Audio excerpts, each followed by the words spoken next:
അൽഹംദുലില്ലാ. അല്ലാഹുമ്മ സല്ലി അലാ സയ്യിദിനാ മുഹമ്മദിൻ വഅലാ ആലി സയ്യിദിനാ മുഹമ്മദ്. റബ്ബി ഇശ്റഹ് ലി സദ്രി വയസ്സിർ ലി അംരി വഹ്ലുൽ ഉഖ്ദതം മിൻ ലിസാനി യഫ്ഖഹു ഖൗലി. റബ്ബി ഇശ്റഹ് ലി സദ്രി വയസ്സിർ ലി അംരി വഹ്ലുൽ ഉഖ്ദതം മിൻ ലിസാനി യഫ്ഖഹു ഖൗലി. റബ്ബി ഇശ്റഹ് ലി സദ്രി വയസ്സിർ ലി അംരി വഹ്ലുൽ ഉഖ്ദതം മിൻ ലിസാനി യഫ്ഖഹു ഖൗലി. അല്ലാഹുമ്മ സല്ലി അലാ സയ്യിദിനാ മുഹമ്മദിൻ വഅലാ ആലി സയ്യിദിനാ മുഹമ്മദ്. ഈ സമ്മേളനത്തിൽ ഞങ്ങൾ മുന്നോട്ട് വെക്കുന്ന പോപ്പുലർ ഫ്രണ്ട് പറയുന്ന സംഗതി ഒരുമയോടെ ജനകീയ അവകാശങ്ങൾക്ക് വേണ്ടി ശബ്ദിക്കണം എന്നുള്ളതാണ്. അതോടൊപ്പം ഞങ്ങൾ മുന്നോട്ട് വെക്കുന്ന 3 അടിസ്ഥാന പ്രമേയങ്ങൾ സ്വാതന്ത്ര്യം, നീതി, സുരക്ഷ എന്നുള്ള 3 പ്രമേയങ്ങളാണ്. നമ്മുടെ രാജ്യത്തിന് സ്വാതന്ത്ര്യം കിട്ടി 6 പതിറ്റാണ്ടുകൾ കഴിഞ്ഞിരിക്കുന്ന ഒരവസ്ഥയിൽ ഇന്ത്യ രാജ്യത്തിൽ പ്രവർത്തിച്ചു കൊണ്ടിരിക്കുന്ന ഒരു സംഘടനയ്ക്ക് അടിസ്ഥാനപരമായി തന്നെ സ്വാതന്ത്ര്യത്തെക്കുറിച്ച് സംസാരിക്കേണ്ടി വന്നിരിക്കുകയാണ്. ഇന്ത്യക്ക് സ്വാതന്ത്ര്യം കിട്ടി എന്ന് പറയുമ്പോൾ അതിൻ്റെ അർത്ഥം ഇന്ത്യ രാജ്യത്തിലെ ജനങ്ങൾക്ക് സ്വാതന്ത്ര്യം കിട്ടി എന്നുള്ളതാണ്.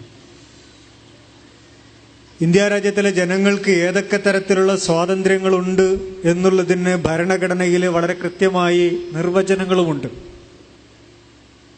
ഓരോ പൗരനും അടിസ്ഥാനപരമായി ലഭിക്കുന്ന ഒരുപാട് സ്വാതന്ത്ര്യങ്ങളെ മൗലിക അവകാശങ്ങളായി നമ്മുടെ ഭരണഘടനയിൽ എഴുതി ചേർത്തിട്ടുണ്ട്. സംസാരിക്കുവാനും സഞ്ചരിക്കുവാനും സംഘം ചേരാനും മതവിശ്വാസമനുഷ്ഠിക്കാനും എല്ലാമുള്ള സ്വാതന്ത്ര്യം ഈ രാജ്യത്തിൻ്റെ ഭരണഘടന ഈ രാജ്യത്തിലെ ജനങ്ങൾക്ക് കൊടുക്കുന്നതാണ്. ഈ രാജ്യത്തിലെ പൗരന്മാർക്ക് നൽകിയിട്ടുള്ള സ്വാതന്ത്ര്യം നിഷേധിക്കപ്പെടുന്നു എന്നുള്ളതാണ് ഇത്തരം ഒരു സമ്മേളനത്തിലൂടെ ആദ്യമായി പോപ്പുലർ ഫ്രണ്ട് ഈ രാജ്യത്തിലെ ജനങ്ങളോടും ഈ രാജ്യം ഭരിച്ചുകൊണ്ടിരിക്കുന്ന പല തരത്തിലുള്ള കൊടി വർണ്ണങ്ങളുള്ള സംഘടനകളുടെ നേതാക്കന്മാരോടും അതോടൊപ്പം ഈ രാജ്യത്തിലെ ഭരണകൂടം മാറി മാറി വരുന്നതിനനുസരിച്ച് അവർക്ക് പാദസേവ ചെയ്യാൻ വിധിക്കപ്പെട്ടു പോയ നമ്മുടെ ഉദ്യോഗസ്ഥന്മാരോടും വളരെ വിനയത്തോടു കൂടി പോപ്പുലർ ഫ്രണ്ടിന് സൂചിപ്പിക്കാനുള്ളത്, ഇത്തരത്തിലുള്ള ഒരു പ്രമേയം ചർച്ച ചെയ്യുന്ന സമ്മേളനം കേരളത്തിൻ്റെ 14 ജില്ലകളിൽ പോപ്പുലർ ഫ്രണ്ട് സംഘടിപ്പിക്കാൻ തീരുമാനിച്ചപ്പോൾ നേരത്തെ ഇവിടെ പലരും സൂചിപ്പിച്ചതുപോലെ ഈ രാജ്യത്തിൻ്റെ ഭരണഘടനയ്ക്കകത്ത് നിന്നുകൊണ്ട് രാജ്യത്തിൻ്റെ നിയമങ്ങൾ അനുശാസിക്കുന്ന വിധത്തിൽ മാത്രം പരിപാടികൾ സംഘടിപ്പിക്കാറുള്ള പോപ്പുലർ ഫ്രണ്ട് ഓഫ് ഇന്ത്യ ഇത്തരമൊരു ആവശ്യത്തിനു വേണ്ടി രാജ്യത്തിൻ്റെ പോലീസ് അധികാരികളുടെ സമീപത്ത് ഈ പരിപാടിയുടെ അനുമതിയുമായി ചെന്നപ്പോൾ ഞങ്ങൾക്ക് വളരെ ഭംഗിയായ രീതിയിൽ ഞങ്ങളെ സ്വീകരിക്കുകയും അനുമതി നൽകുകയും ചെയ്തു ഈ രാജ്യത്തിലെ പോലീസ് ഉദ്യോഗസ്ഥന്മാർ. പക്ഷെ അതിനുശേഷം നമ്മുടെ ഭരണകൂടത്തിലെ ചില ആളുകളെ സംബന്ധിച്ചിടത്തോളം അവർക്ക് എന്തോ ചില അസുഖങ്ങൾ ബാധിച്ചതിൻ്റെ ഫലമായി ഈ കഴിഞ്ഞ 15-ാം തീയതി, അതായത് വെള്ളിയാഴ്ച, വളരെ അടിയന്തിരം എന്ന് മുകളിൽ എഴുതിയ ഒരു സർക്കുലർ കേരളത്തിൻ്റെ ഹോം സെക്രട്ടറി, പ്രിൻസിപ്പൽ സെക്രട്ടറി, കേരളത്തിലെ കലക്ടർമാർക്കും ജില്ലാ പോലീസ് സൂപ്രണ്ടുമാർക്കും അയച്ചിരിക്കുകയാണ്.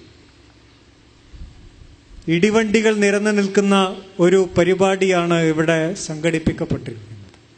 ഒരുപക്ഷെ കേരളത്തിൻ്റെ പ്രിൻസിപ്പൽ സെക്രട്ടറി നൽകിയിട്ടുള്ള ഒരു സന്ദേശം അനുസരിക്കുക എന്നുള്ളത് മാത്രമായിരിക്കാം നമ്മുടെ ഉത്തരവാദപ്പെട്ട പോലീസ് ഉദ്യോഗസ്ഥന്മാർ ചെയ്തിട്ടുണ്ടാവുക.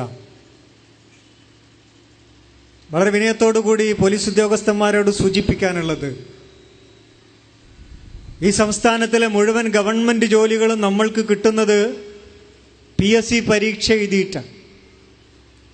PSC പരീക്ഷ എഴുതി ജോലി കിട്ടുക എന്ന് പറഞ്ഞാൽ ഒരു കിട്ടാക്കനിയാണ്.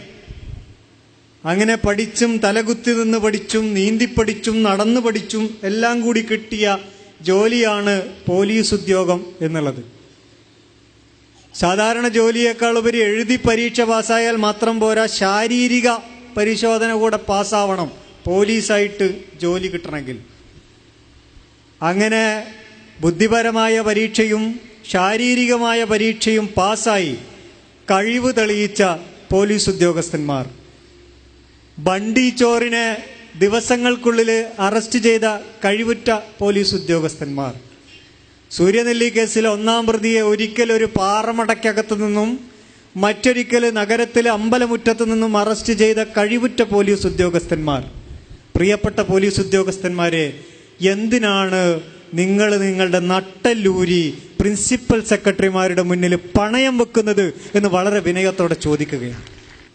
പോപ്പുലർ ഫ്രണ്ടിന് മുഴുവൻ അനുമതിയും നൽകിയ ശേഷം 15-ാം തീയതി വെരി അർജന്റായിട്ട് അയച്ചിട്ടുള്ളൊരു വാറോല, അതാണ് ഞാനിവിടെ സൂചിപ്പിക്കുന്നത്. രാജ്യത്തിൽ ഞങ്ങൾ ചർച്ച ചെയ്യുന്ന ഒന്നാമത്തെ വിഷയം സ്വാതന്ത്ര്യമാണ്. ഞങ്ങൾക്ക് മാത്രം ഇവിടെ സ്വാതന്ത്ര്യം അനുവദിക്കാത്തത് എന്തുകൊണ്ടാണ്? ആ വാറോലന്റെ കയ്യിലുണ്ട്. ഗവൺമെന്റ് ഓർഡറിന്റെ കോപ്പി കൈവശം വെച്ചുകൊണ്ടാണ് ഞാൻ സംസാരിക്കുന്നത്. അതിൽ പറയുന്ന ഒരുപാട് സംഗതികളുണ്ട്. 12 നിർദ്ദേശങ്ങളുണ്ട്. ഈ 12 നിർദ്ദേശങ്ങൾക്കനുസരിച്ച് മാത്രമേ പോപ്പുലർ ഫ്രണ്ട് പരിപാടി നടത്തുകയുള്ളൂ എന്ന് ഉറപ്പുവരുത്തണം. ഒരുപാട് നിർദ്ദേശങ്ങൾ സാധാരണ നമ്മൾ കേൾക്കുന്നതാണ്. പരിപാടിയിൽ പങ്കെടുക്കുന്ന ആളുകളുടെ ലിസ്റ്റ് പോലീസ് സൂപ്രണ്ടിന് അഡ്വാൻസായി നൽകേണ്ടതാണ്. പ്രിയപ്പെട്ട നാട്ടുകാരെ, നിങ്ങൾ പിരിഞ്ഞു പോകുന്നതിന് മുമ്പ് നിങ്ങളെല്ലാവരുടെയും അഡ്രസ്സ് എഴുതിയിട്ട് ഇവിടെ സമർപ്പിക്കണം എന്ന് ഞങ്ങൾ പറയണോ? ഒരു പരിപാടിക്ക് മൈക്ക് അനൗൺസ്മെന്റ് നടത്തി പോസ്റ്റർ ഒട്ടിച്ച നാട്ടിന്റെ പല ഭാഗത്തു നിന്ന് ആളുകൾ വരും. ഇവരുടെയൊക്കെ അഡ്രസ്സ് ശേഖരിച്ച് പോലീസ് സൂപ്രണ്ടിനെ ഏൽപ്പിക്കുക എന്ന് പറഞ്ഞാൽ വലിയ ബുദ്ധിമുട്ടല്ലേ? മറ്റൊരു സംഗതി, ഇന്ത്യൻ പട്ടാളത്തിന്റെയോ മറ്റേതെങ്കിലും രാജ്യത്തിന്റെയോ പട്ടാള യൂണിഫോം അണിയാൻ പാടില്ല. ഞങ്ങൾ അണിയുന്നില്ല. നിങ്ങൾ ഫോട്ടോ വീഡിയോ ഒക്കെ എടുത്തു വെച്ചിട്ടുണ്ടാവും. ലോകത്തിലെ ഏതെങ്കിലും പട്ടാളവുമായിട്ട് ഞങ്ങളുടെ യൂണിഫോമിന് ഈ സാധ്യതയുണ്ടോ എന്ന് നിങ്ങൾ പരിശോധിക്കേണ്ടതാണ്.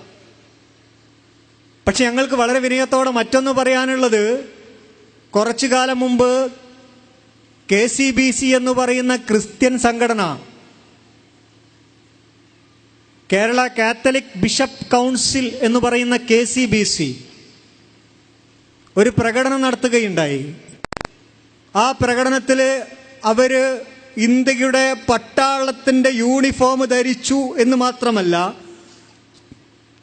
ഇന്ത്യൻ നേവിയുടെ വിമാനത്തിന്റെ ആകൃതിയിൽ അതേ പെയിന്റ് ഉപയോഗിച്ച വിമാനം ഉണ്ടാക്കിയിട്ട് പ്രകടനത്തിന്റെ മുന്നിൽ നിർത്തുകയും ചെയ്തു. KCBC ഇല്ലാതായി പോയിട്ടൊന്നുമില്ല, എപ്പോഴും ഉണ്ട്. പോപ്പുലർ ഫ്രണ്ടുകാർക്ക് മാത്രം ഇവിടെ വേറൊരു നിയമമാണോ എന്നുള്ളതും കൊണ്ട് പറഞ്ഞാൽ പ്രശ്നം തീർന്നു. ഇത് നിങ്ങൾക്ക് മാത്രമുള്ളതാണ്. അങ്ങനെയാകുമ്പോൾ ഞങ്ങൾക്ക് വേറെ കുറെ ചോദിക്കാനുണ്ട്. ഇതെല്ലാവർക്കും ഉള്ളതാണെങ്കിൽ അവിടെ കേസെടുക്കാൻ ഭരണകൂടം തയ്യാറാകേണ്ടതുണ്ട്. എടുക്കില്ല. അതിന് വേറെ കുറെ കാരണങ്ങളുണ്ട്. നേരത്തെ ഇവിടെ പലരും സൂചിപ്പിച്ചു. ഞങ്ങളൊരു പട്ടാള യൂണിഫോം അണിഞ്ഞിട്ടില്ല. ഞങ്ങളുടെ പ്രവർത്തകരുടെ നെറ്റിയിലുള്ള ബാഡ്ജിൽ ഇന്ത്യൻ പട്ടാളത്തിന്റെ നമ്പർ അല്ല കൊത്തിയിട്ടുള്ളത്. അവിടെ കൊത്തിയിട്ടുള്ളത് ഞങ്ങളുടെ സംഘടനയുടെ പേരാണ്. അത് നിങ്ങൾ മനസ്സിലാക്കണം. കേരള പോലീസിനെ തിരിച്ചറിയുന്നത് കാക്കിയിട്ടതൊക്കെ കേരള പോലീസാണ്. ചിലർക്ക് അങ്ങനെ ഒരു വിചാരമുണ്ട്. ഈ കുപ്പായവും ഈ പാൻറ്റും വേറെ രാജ്യത്തിൻ്റെതാണ്. കാക്കിയിട്ടതൊക്കെ പോലീസുകാരെ കോർപ്പറേഷനിൽ ചണ്ടി വാരുന്നവനും പോലീസുകാരാണ് നമ്മൾ പറയേണ്ടി വരുമല്ലോ. പോലീസ് എന്ന് പറഞ്ഞാൽ കേരള പോലീസ് എന്നുള്ള ബാഡ്ജ് ഉണ്ടാവും, തൊപ്പിയുടെ മുകളിലുണ്ടാവും. തൊപ്പി വെക്കണം. അങ്ങനെയാണ് യൂണിഫോം എന്ന് പറയുമ്പോൾ പൂർണ്ണമായി പരിശോധിക്കണം. പിന്നെയോ, വളണ്ടിയേഴ്സ് ട്രാഫിക് സംവിധാനത്തിൽ ഇടപെടാൻ പാടില്ല. ഞങ്ങൾക്ക് ട്രാഫിക് നിയന്ത്രിക്കാൻ ആളുണ്ടായിട്ടൊന്നുമില്ല. ആകെ 10-200 പ്രവർത്തകരേ ഉള്ളൂ. ട്രാഫിക് നിയന്ത്രിക്കാനൊക്കെ കഷ്ടപ്പെട്ട് ലീവ് എടുപ്പിച്ചു കൊണ്ടുവരിക. വൈകുന്നേരം 4 മണിക്ക് പ്രകടനത്തിന് വന്നാൽ മതിയെങ്കിൽ ട്രാഫിക് നിയന്ത്രിക്കുന്നവൻ രാവിലെ വരണം. എന്നിട്ട് ട്രാഫിക് പോയിന്റുകൾ കാണിച്ചു കൊടുക്കും. എന്നിട്ട് അവിടെ നിന്ന് എങ്ങനെയൊക്കെ നിയന്ത്രിക്കണം നിർദ്ദേശം കൊടുക്കും. അങ്ങനെയൊക്കെ കഷ്ടപ്പെട്ട് പണിയെടുത്തിട്ടാണ് ട്രാഫിക് നിയന്ത്രിക്കണത്. പോലീസുകാർക്ക് അറിയാലോ ട്രാഫിക് നിയന്ത്രിക്കാനുള്ള ബുദ്ധിമുട്ട്. അങ്ങനെ ചെയ്തു തരുമ്പോൾ അവരുടെ നിർദ്ദേശമാണ് വളണ്ടിയേഴ്സ് ട്രാഫിക് സംവിധാനത്തിൽ ഇടപെടാൻ പാടില്ല. വേണ്ടെങ്കിൽ വേണ്ട, ഞങ്ങൾക്ക് വാശിയൊന്നുമില്ല. പിന്നെ നാട് മുഴുവൻ ബ്ലോക്കായിട്ട് ആളുകൾ പ്രാകണം. ആരെ? പോപ്പുലർ ഫ്രണ്ടുകാരെ. അതല്ലേ മനസ്സിൽ? ഞാൻ ചോദിക്കട്ടെ, ഇതെല്ലാവർക്കും ഉള്ളതാണോ? RSSകാർക്കുണ്ടോ? കമ്മ്യൂണിസ്റ്റ് പാർട്ടിക്കാർക്കുണ്ടോ? മുസ്ലിം ലീഗുകാർക്കുണ്ടോ? ജനതാദളുകാർക്കുണ്ടോ? കോൺഗ്രസ്സുകാർക്കുണ്ടോ? ഇതൊന്നും അവർക്കില്ല. കാരണം ഇത് 15-ാം തീയതി ഇറങ്ങിയ സർക്കുലറിന്റെ തുടക്കത്തിൽ തന്നെ പറയുന്നത് ഹോം ഡിപ്പാർട്ട്മെന്റ് സബ്ജക്ട് എന്താന്ന് വെച്ചാൽ പോപ്പുലർ ഫ്രണ്ട് ഡേ സെലിബ്രേഷൻ, അതിനെക്കുറിച്ചുള്ള സർക്കുലറാ.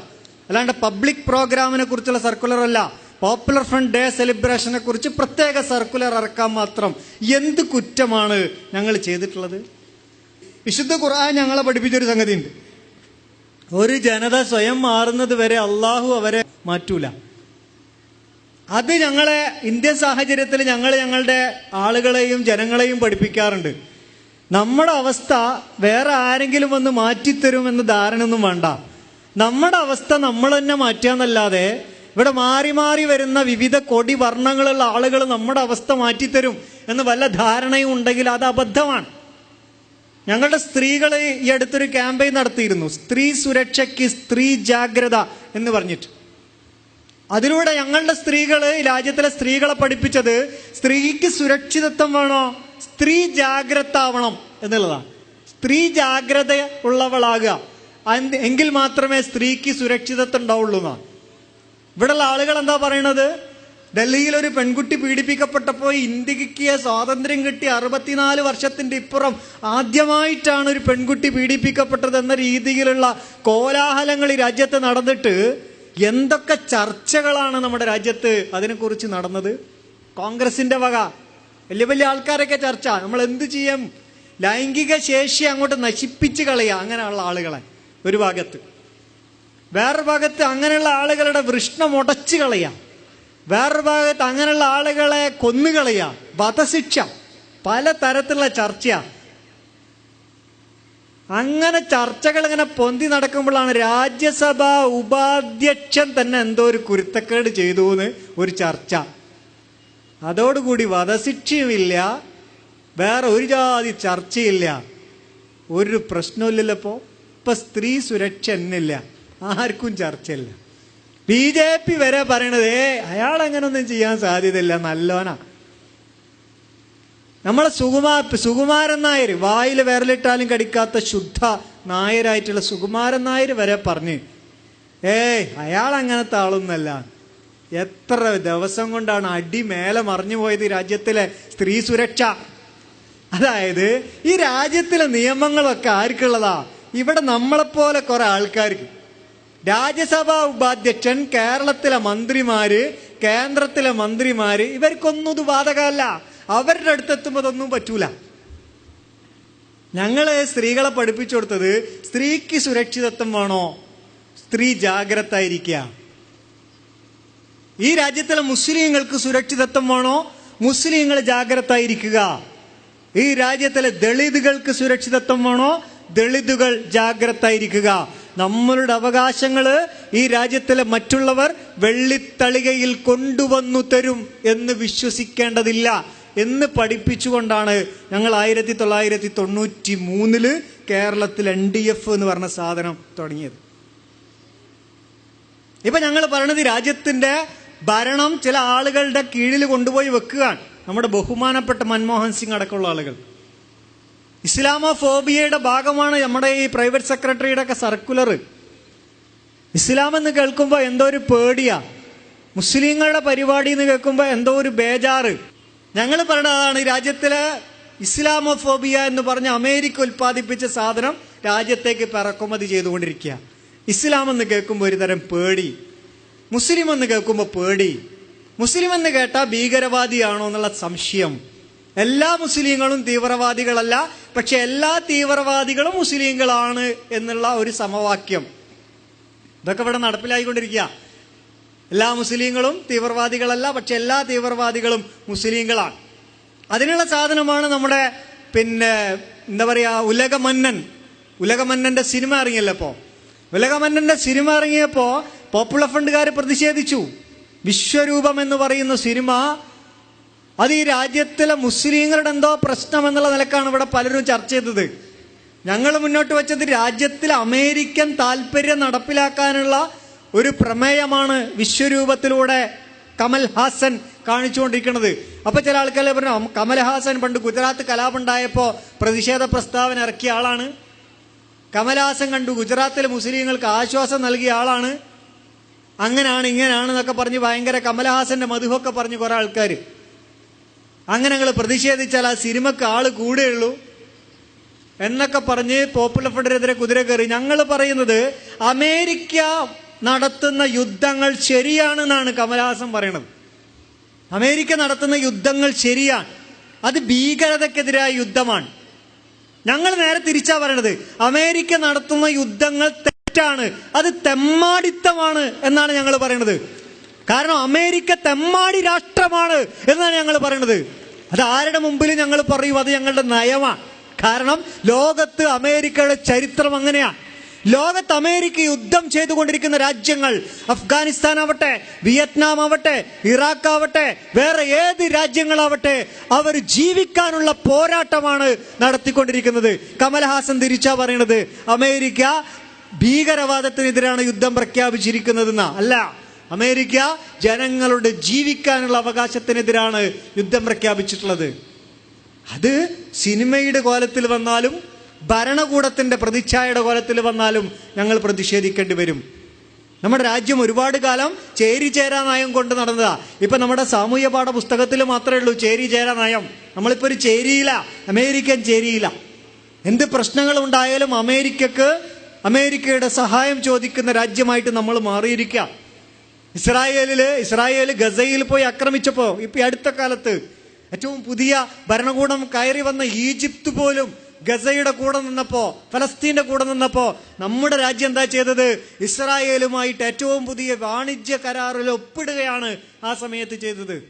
ലോകം മുഴുവൻ ഇസ്രായേലിനെതിരെ പ്രതിഷേധിച്ചപ്പോ ഫലസ്തീനിലെ കുട്ടികൾക്ക് വേണ്ടി ലോകത്തെ മുസ്ലിങ്ങളും ലോകത്തിലെ ബുദ്ധിയുള്ളവരും ചേരിചേരാ നയങ്ങൾ പുലർത്തിയിരുന്ന ആളുകൾ മുഴുവൻ ഫലസ്തീനിലെ കുട്ടികൾക്ക് വേണ്ടി പ്രാർത്ഥിക്കുകയും പ്രവർത്തിക്കുകയും ചെയ്തുകൊണ്ടിരുന്ന ഒരു സമയത്ത് നമ്മുടെ രാജ്യം ഈ അഹമ്മദ് സാഹിബ് എന്ന് പറയുന്ന മുസ്ലിം ലീഗിന്റെ മെമ്പർ ഭരണകൂടത്തിൽ പങ്കെടുക്കുന്ന UPA സർക്കാർ ചെയ്തത് ഇസ്രായേലുമായിട്ട് കരാർ ഒപ്പിടുകയായിരുന്നു.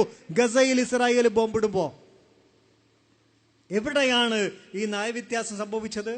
ഇതിനു മുമ്പ് തന്നെ നമ്മുടെ ശ്രീഹരിക്കോട്ടയിൽ നിന്നാണ് ഇസ്രായേലിന്റെ ചാര റോക്കറ്റ് വിക്ഷേപിക്കാൻ സകല സൗകര്യങ്ങളും നമ്മൾ ചെയ്തു കൊടുത്തത്. അപ്പൊ നമ്മുടെ രാജ്യത്തിന്റെ സ്വാതന്ത്ര്യം അപകടപ്പെടുകയാണ്, പരമാധികാരം അപകടപ്പെടുകയാണ്, സുരക്ഷാ ഏജൻസികൾക്ക് കൂടുതൽ അധികാരങ്ങൾ കിട്ടുകയാണ്, പാവപ്പെട്ടവന് 5 നയാ പൈസ വിലയില്ലാതായിക്കൊണ്ടിരിക്കുന്ന രാജ്യം, പ്രതിഷേധങ്ങൾക്ക് വിലയില്ല. പോപ്പുലർ ഫ്രണ്ട് ഓഫ് ഇന്ത്യക്കെതിരെ ഒരു സമയത്ത് ഈ രാജ്യത്തിന്റെ സുരക്ഷാ ഏജൻസികൾ മുഴുവൻ കുറച്ചു ചാടിയിരുന്ന ഒരു സമയമുണ്ടായിരുന്നു. എന്താ കാരണം? ഈ രാജ്യത്തിന്റെ സുരക്ഷാ ഏജൻസികളിലെ തലപ്പത്തിരിക്കുന്നവര് മുഴുവൻ ഈ രാജ്യത്തിലെ സവർണ തമ്പുരാക്കന്മാരാണ്. ഈ അടുത്ത് ഒരു കോടതിയില്, സുപ്രീം കോടതിയിൽ കേസ് വന്നു. ഈ രാജ്യത്തിലെ റോ അടക്കമുള്ള ഇന്റലിജൻസ് ഏജൻസികളെ പാർലമെന്റിന്റെ കീഴിൽ കൊണ്ടുവരണം എന്നുള്ളൊരു ചർച്ച വന്നു. അവിടെ കോടതിയുടെ പറഞ്ഞത് ഭരണപരമായ കാര്യത്തിൽ ഇടപെടാൻ പറ്റില്ല എന്ന് പറഞ്ഞു. പക്ഷെ വീണ്ടും വാദമുഖങ്ങൾ വന്നപ്പോ കോടതി കേന്ദ്ര സർക്കാരിന് നോട്ടീസ് അയച്ചിരിക്കുകയാണ് ഇതിൽ വിശദീകരണം ചോദിച്ചുകൊണ്ട്. കാരണം ഈ രാജ്യത്തിൽ കുറെ ഇന്റലിജൻസ് ഏജൻസികളുണ്ട്. റിസർച്ച് ആൻഡ് അനാലിസിസ് വിങ് എന്ന് പറയുന്ന റോ, അവിടെ നിന്നിങ്ങോട്ട് തുടങ്ങിയിട്ട് ഒരുപാട് രഹസ്യാന്വേഷണ ഏജൻസികൾ, ഇങ്ങ് താഴെ നമ്മുടെ കേരള പോലീസിലെ യൂണിഫോം ഇടാൻ ഭാഗ്യം കിട്ടാത്ത, കറുത്ത ബാഗും തൊക്കിൽ വെച്ചിട്ട് പ്രസംഗം നടക്കുന്ന വേദികളിലൊക്കെ എഴുതാൻ വിധിക്കപ്പെട്ട പാവപ്പെട്ട സ്പെഷ്യൽ ബ്രാഞ്ച് ഉദ്യോഗസ്ഥന്മാർ വരെ നീണ്ടു നിൽക്കുന്ന സുരക്ഷാ ഏജൻസികൾ എന്നറിയപ്പെടുന്ന ഇന്റലിജൻസ് വിഭാഗം എന്നറിയപ്പെടുന്ന ആളുകൾ, ഇവർക്ക് ആരോടും നമ്മുടെ രാജ്യത്ത് ഉത്തരവാദിത്തമില്ല. കോടിക്കണക്കിന് ഫണ്ട് കിട്ടുന്നു, ആരോടും സമാധാനം പറയേണ്ടതില്ല. ഇവർക്ക് അങ്ങോട്ട് പറഞ്ഞാൽ മതി ഒരു സംഗതി, അതിന്റെ തെറ്റും ശരിയും ചോദിക്കാൻ പാടില്ല. അത് രഹസ്യ വിവരമാണ്. രഹസ്യ വിവരം കിട്ടിയാൽ പിന്നെ അത് എവിടുന്ന് കിട്ടിയും ചോദിക്കാൻ പാടില്ലല്ലോ. അതുകൊണ്ട് ഈ രാജ്യത്തിലെ വലിയ വലിയ കോടിക്കണക്കിന് രൂപ ചെലവഴിച്ചുകൊണ്ട് നടന്നുകൊണ്ടിരിക്കുന്ന റോ പോലെയുള്ള ഏജൻസികളെ ആർക്കും ചോദ്യം ചെയ്യാൻ പറ്റില്ല. അതുകൊണ്ട് അവർക്ക് എന്തും പറയാം. പോപ്പുലർ ഫ്രണ്ട് ഈ രാജ്യത്തിലെ തീവ്രവാദങ്ങളുടെ കേന്ദ്രമാണ് എന്ന് പറയാം, ചോദിക്കാൻ പാടില്ല. രഹസ്യ വിവരമാണ്. അങ്ങനെ ഈ രാജ്യത്തെ മുഴുവൻ ഭരിച്ചുകൊണ്ടിരിക്കുന്നത് ഈ സുരക്ഷാ ഏജൻസികളായിക്കൊണ്ടിരിക്കുക. ഇത് രാജ്യത്ത് അപകടം ഉണ്ടാക്കും. ഇത് രാജ്യത്ത് അപകടമാണ്. അവരെ പാർലമെന്റിന്റെ കീഴിലോ വേറെ എവിടെയോ കൊണ്ടുവന്നിട്ട് ചോദ്യം ചെയ്യപ്പെടാൻ പറ്റുന്ന അവസ്ഥയിൽ എത്തിക്കണം. അത് പോപ്പുലർ ഫ്രണ്ട് പറയുന്നതാ. അപ്പൊ ഞാൻ പറഞ്ഞു വരുന്നത്, ഈ രാജ്യത്തിന്റെ സ്വാതന്ത്ര്യം എന്ന് പറയുന്നത് ചില സാമ്രാജ്യത്വ ശക്തികളുടെ കയ്യിലാക്കപ്പെടുകയും ഈ രാജ്യത്തിന്റെ ഭരണം എന്നുള്ളത് ചില സുരക്ഷാ ഏജൻസികളുടെ കയ്യിലാക്കപ്പെടുകയും ചെയ്യുന്നതിന്റെ പരിണിത ഫലമാണ് നമ്മളിപ്പോൾ അനുഭവിച്ചുകൊണ്ടിരിക്കുന്ന ഈ സ്വാതന്ത്ര്യമില്ലായ്മ. രണ്ടാമത്തെ ഒരു പ്രശ്നം ഞങ്ങൾ മുന്നിൽ വെക്കുന്നത് നീതിയാണ്. നീതി അധികമായിട്ടൊന്നും ഞങ്ങൾ ചോദിക്കണില്ല. ഞങ്ങൾ ഈ രാജ്യത്തിന് ഡൽഹിയിൽ വെച്ച് ഞങ്ങളൊരു സമ്മേളനം നടത്തിയതിന്റെ പേര് മുൽക്ക് ബനാവോ ഇൻസാഫ് പർ എന്നായിരുന്നു. നീതിക്കുമേൽ രാഷ്ട്രം പണിയാ. നീതി വേണം. എല്ലാ മനുഷ്യനും വേണം, മൃഗത്തിനും വേണം നീതി. നീതി ഒരു രാജ്യത്തിന്റെ അടിസ്ഥാനമാണ്. ഇത് നിഷേധിക്കപ്പെടുന്നുണ്ട് ഇപ്പൊ രാജ്യത്ത്. വളരെ ചെറിയ ചില ഉദാഹരണങ്ങൾ മാത്രം ഞാൻ അതിൽ പറയാം. കൂടുതൽ വിശദീകരണം ആവശ്യമില്ല. നിങ്ങൾ പത്രം വായിക്കുന്നവരാണ്, ചിന്തിക്കുന്നവരാണ്. അബ്ദുൽ നാസർ മഅ്ദനി ഒന്നാമത്തെ ഒരു ഉദാഹരണമാണ്. 9.5 വർഷം കോയമ്പത്തൂർ ജയിലിൽ. കോയമ്പത്തൂർ ജയിലിൽ എന്നൊക്കെ പറഞ്ഞാൽ നമ്മുടെ ബാലകൃഷ്ണപിള്ള കിടന്ന ജയിലാന്ന് വിചാരിക്കും ചില ആൾക്കാർ. അതുകൊണ്ടത് പറഞ്ഞില്ലെങ്കിൽ മോശമാണ്. ജയിലിൽ കിടക്കലൊക്കെ വളരെ സുഖമുള്ള കാര്യമാണ്. വലിയ വലിയ ആൾക്കാരൊക്കെ ഇപ്പോൾ ജയിലിൽ കിടക്കാൻ തുടങ്ങിയതിന് ശേഷം ജയിലിലൊക്കെ ഭയങ്കര സുഖകരമായ സൗകര്യങ്ങളാണ്. അപ്പൊ അബ്ദുൽ നാസർ മഅ്ദനി ജയിലിൽ കിടന്നു എന്ന് കേൾക്കുമ്പോൾ നമ്മൾ വിചാരിക്കും വളരെ സുന്ദരമല്ലേ, സുഖമല്ലേ. അബ്ദുൽ നാസർ മഅ്ദനി കിടന്ന ജയിൽ എന്ന് പറഞ്ഞാൽ 8 അടി നീളവും 3 അടി വീതിയുള്ള ഒരു ജയിലാണ്. വേണമെങ്കിൽ സൗകര്യം ഉണ്ടെങ്കിൽ വീട്ടിൽ പോയിട്ട് അളന്നു നോക്കാം. 8 അടി നീളവും 3 അടി വീതിയുള്ള ഒരു സെല്ലില് കഴിയാണ് 9.5 കൊല്ലം. 1-2 ദിവസമാണെങ്കിൽ നമുക്ക് കഴിയായിരുന്നു. 9.5 കൊല്ലം. ഭാര്യയുണ്ട്, മക്കളുണ്ട്, ബാപ്പ ഉണ്ട്, ഉമ്മ ഉണ്ട്, കുടുംബമുണ്ട്. പക്ഷെ 9.5 കൊല്ലം മനുഷ്യനെ ജയിലിലിട്ടു. കുറ്റം ചെയ്താൽ ജയിലിലിടുക മാത്രമല്ല, വേണമെങ്കിൽ തൂക്കിക്കൊല്ല വരെ ചെയ്യാം. വധശിക്ഷ ശരിയോ തെറ്റോ എന്നുള്ള ചർച്ച മാറ്റി നിർത്തിയാൽ ഏത് ശിക്ഷയും കൊടുക്കാം. അത് ഞങ്ങൾക്ക് അഭിപ്രായ വ്യത്യാസമൊന്നുമില്ല. പക്ഷെ 9.5 കൊല്ലം കഴിഞ്ഞിട്ട് ഒരു മനുഷ്യൻ ഒരു കുറ്റവും ചെയ്തിട്ടില്ല എന്ന് തെളിയിക്കപ്പെടുമ്പോ ആ 9.5 കൊല്ലം ആ മനുഷ്യനെ കിടത്തിയതിന്റെ ഉത്തരവാദികൾ ആരാ? അതിന് മാത്രം ഉത്തരമില്ല. പോട്ടെ, അത് കഴിഞ്ഞു. അത് കഴിഞ്ഞപ്പോ ഇപ്പൊ അയാളെ വീണ്ടും കൊണ്ടിട്ടിരിക്കുക. 3 കൊല്ലായി ബാംഗ്ലൂർ ജയിലിലാണ്. ഇപ്പോഴും കുറ്റം തെളിയിക്കപ്പെട്ടിട്ടില്ല. മുസ്ലിം ലീഗിന്റെ മുഖപത്രമായ ചന്ദ്രിക 1 ലക്കം ആഴ്ചപ്പതിപ്പിന്റെ കവർ സ്റ്റോറി തന്നെ മഅ്ദനിയായിരുന്നു. കാരണം ധൈര്യമായിട്ട് പറയാലോ, മഅ്ദനിയെ പുറത്തു വിടൂല. അതിന്റെ കാരണം ഞങ്ങൾക്ക് മഅ്ദനിയോട് ദേഷ്യം ഉണ്ടായിട്ട് പറയല്ലോ കേട്ടോ. മഅ്ദനി അകത്ത് കിടക്കാൻ കാരണം എന്താണ്? മഅ്ദനി അല്ല കാരണം. UAPA എന്ന് പറയുന്ന ഒരു നിയമമുണ്ട്, അൺലോഫുൾ ആക്ടിവിറ്റീസ് പ്രിവെൻഷൻ ആക്ട്. ഇത് പ്രകാരം ഒരു മനുഷ്യനെ പിടിച്ച് ജയിലിലിട്ടാല് 180 ദിവസം ജാമ്യം കൊടുക്കണ്ട എന്ന് പറഞ്ഞാൽ 6 മാസം വരെ അയാൾ അങ്ങനെ തന്നെ ഇടാം. ഇനി 6 മാസം കഴിഞ്ഞാൽ ജാമ്യം കൊടുക്കണല്ലോ. അതിനെന്താ വഴി?